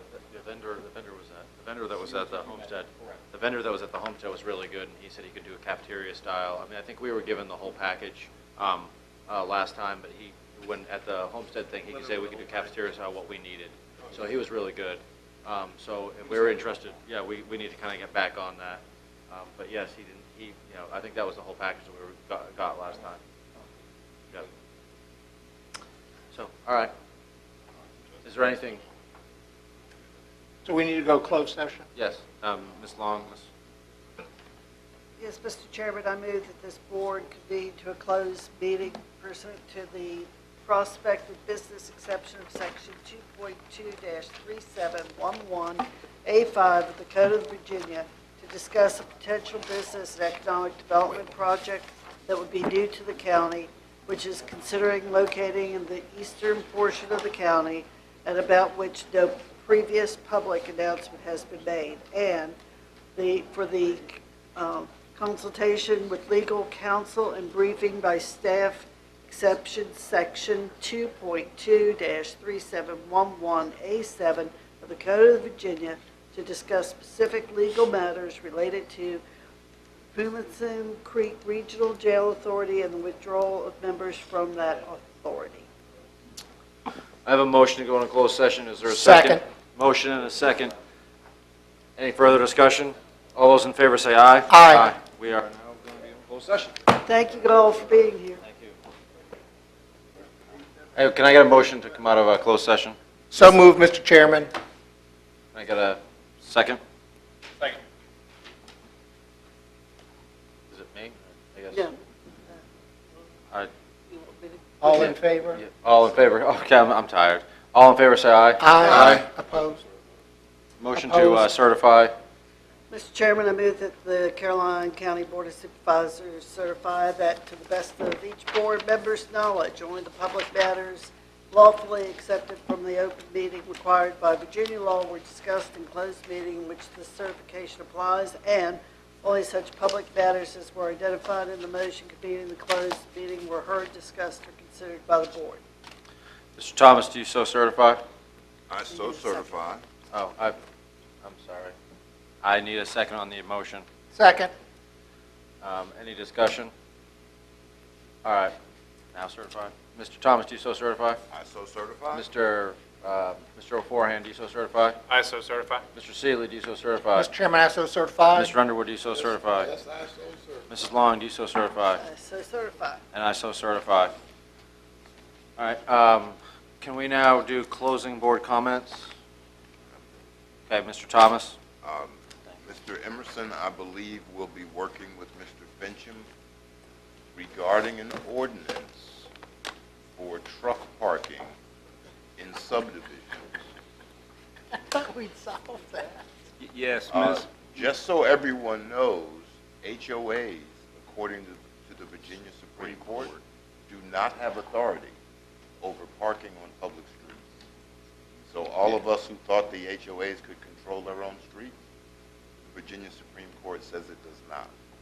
Yeah, Public so streets the- as opposed to private streets, because some Public- HOAs public streets, Public yeah. road. The Public roads. the HOA documents give them the right to control it and all, and Right. and the restrictive covenants do, but there was a case in front of the Supreme Court a while back in, I think, Albemarle, that said Yes. that you can't do anything in the VDOT right away. VDOT controls it. But, Mr. Thomas, what is going on with that is that Pam is arranging a meeting between a number of interested parties, I think including you, to meet and talk about what can be done before we just start trying to put together an ordinance. That would include the sheriff, VDOT, us, Commonwealth Attorney. Yeah, we've actually had that meeting with all those except you. So we'll do it again, and that was before we knew there was a Supreme Court ruling. Yeah. So, I think some of the roads in other subdivisions, even though they're gated, are public. So they would have the same issue. Right. So we'll have to work through that. If your road has been accepted by VDOT, it is now a public road. That Yeah. roads have not been. I'm just looking your way. I'm not Right. looking at you. I'm just Okay. saying that if there's a subdivision in your area, you may have that same problem. Okay. That was it. Mr. Forehand? I will be absent from the May 23rd board meeting. Just letting everyone know. Okay. Hopefully my only absence in my tenure. So, Okay, thank you. thank you. Mr. Seeley? I have none. Mr. Underwood? Mrs. Long? I apologize, I will not make the business appreciation dinner. I will be visiting my sisters in New York. Also, local heroes banquet is the 20th for anybody that can make it. Okay.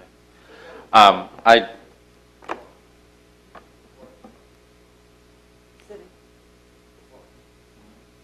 I don't know where my niece lives. I'm just going to follow the crowd. I'm taking the train up there, they're going to pick me up and take me somewhere. I just have one I failed to mention. I just wanted to mention the, Mr. Schiebel and his crew did an excellent job cleaning up the side of the road. I failed to mention them when they were talking about VDOT, so they did that. I do also, yeah, they got 28 bags, so I just failed, so please don't, when I was thinking VDOT has done an excellent job, but they've done an excellent job countywide, so I just wanted to clarify that. The other thing too is, you could talk to Mr. Schiebel, yeah, Mr. Schiebel, all right, about possibly, I know VDOT does curb and gutter, but if we could, I think Mr. Forehand would be okay with this, if we could talk to Mr. Schiebel about possibly renting sometimes some sort of, in areas that are outside of the major intersections, a sweeper to sweep up some of the, and then trim some of the grass and some of those curb and gutters we get around the county.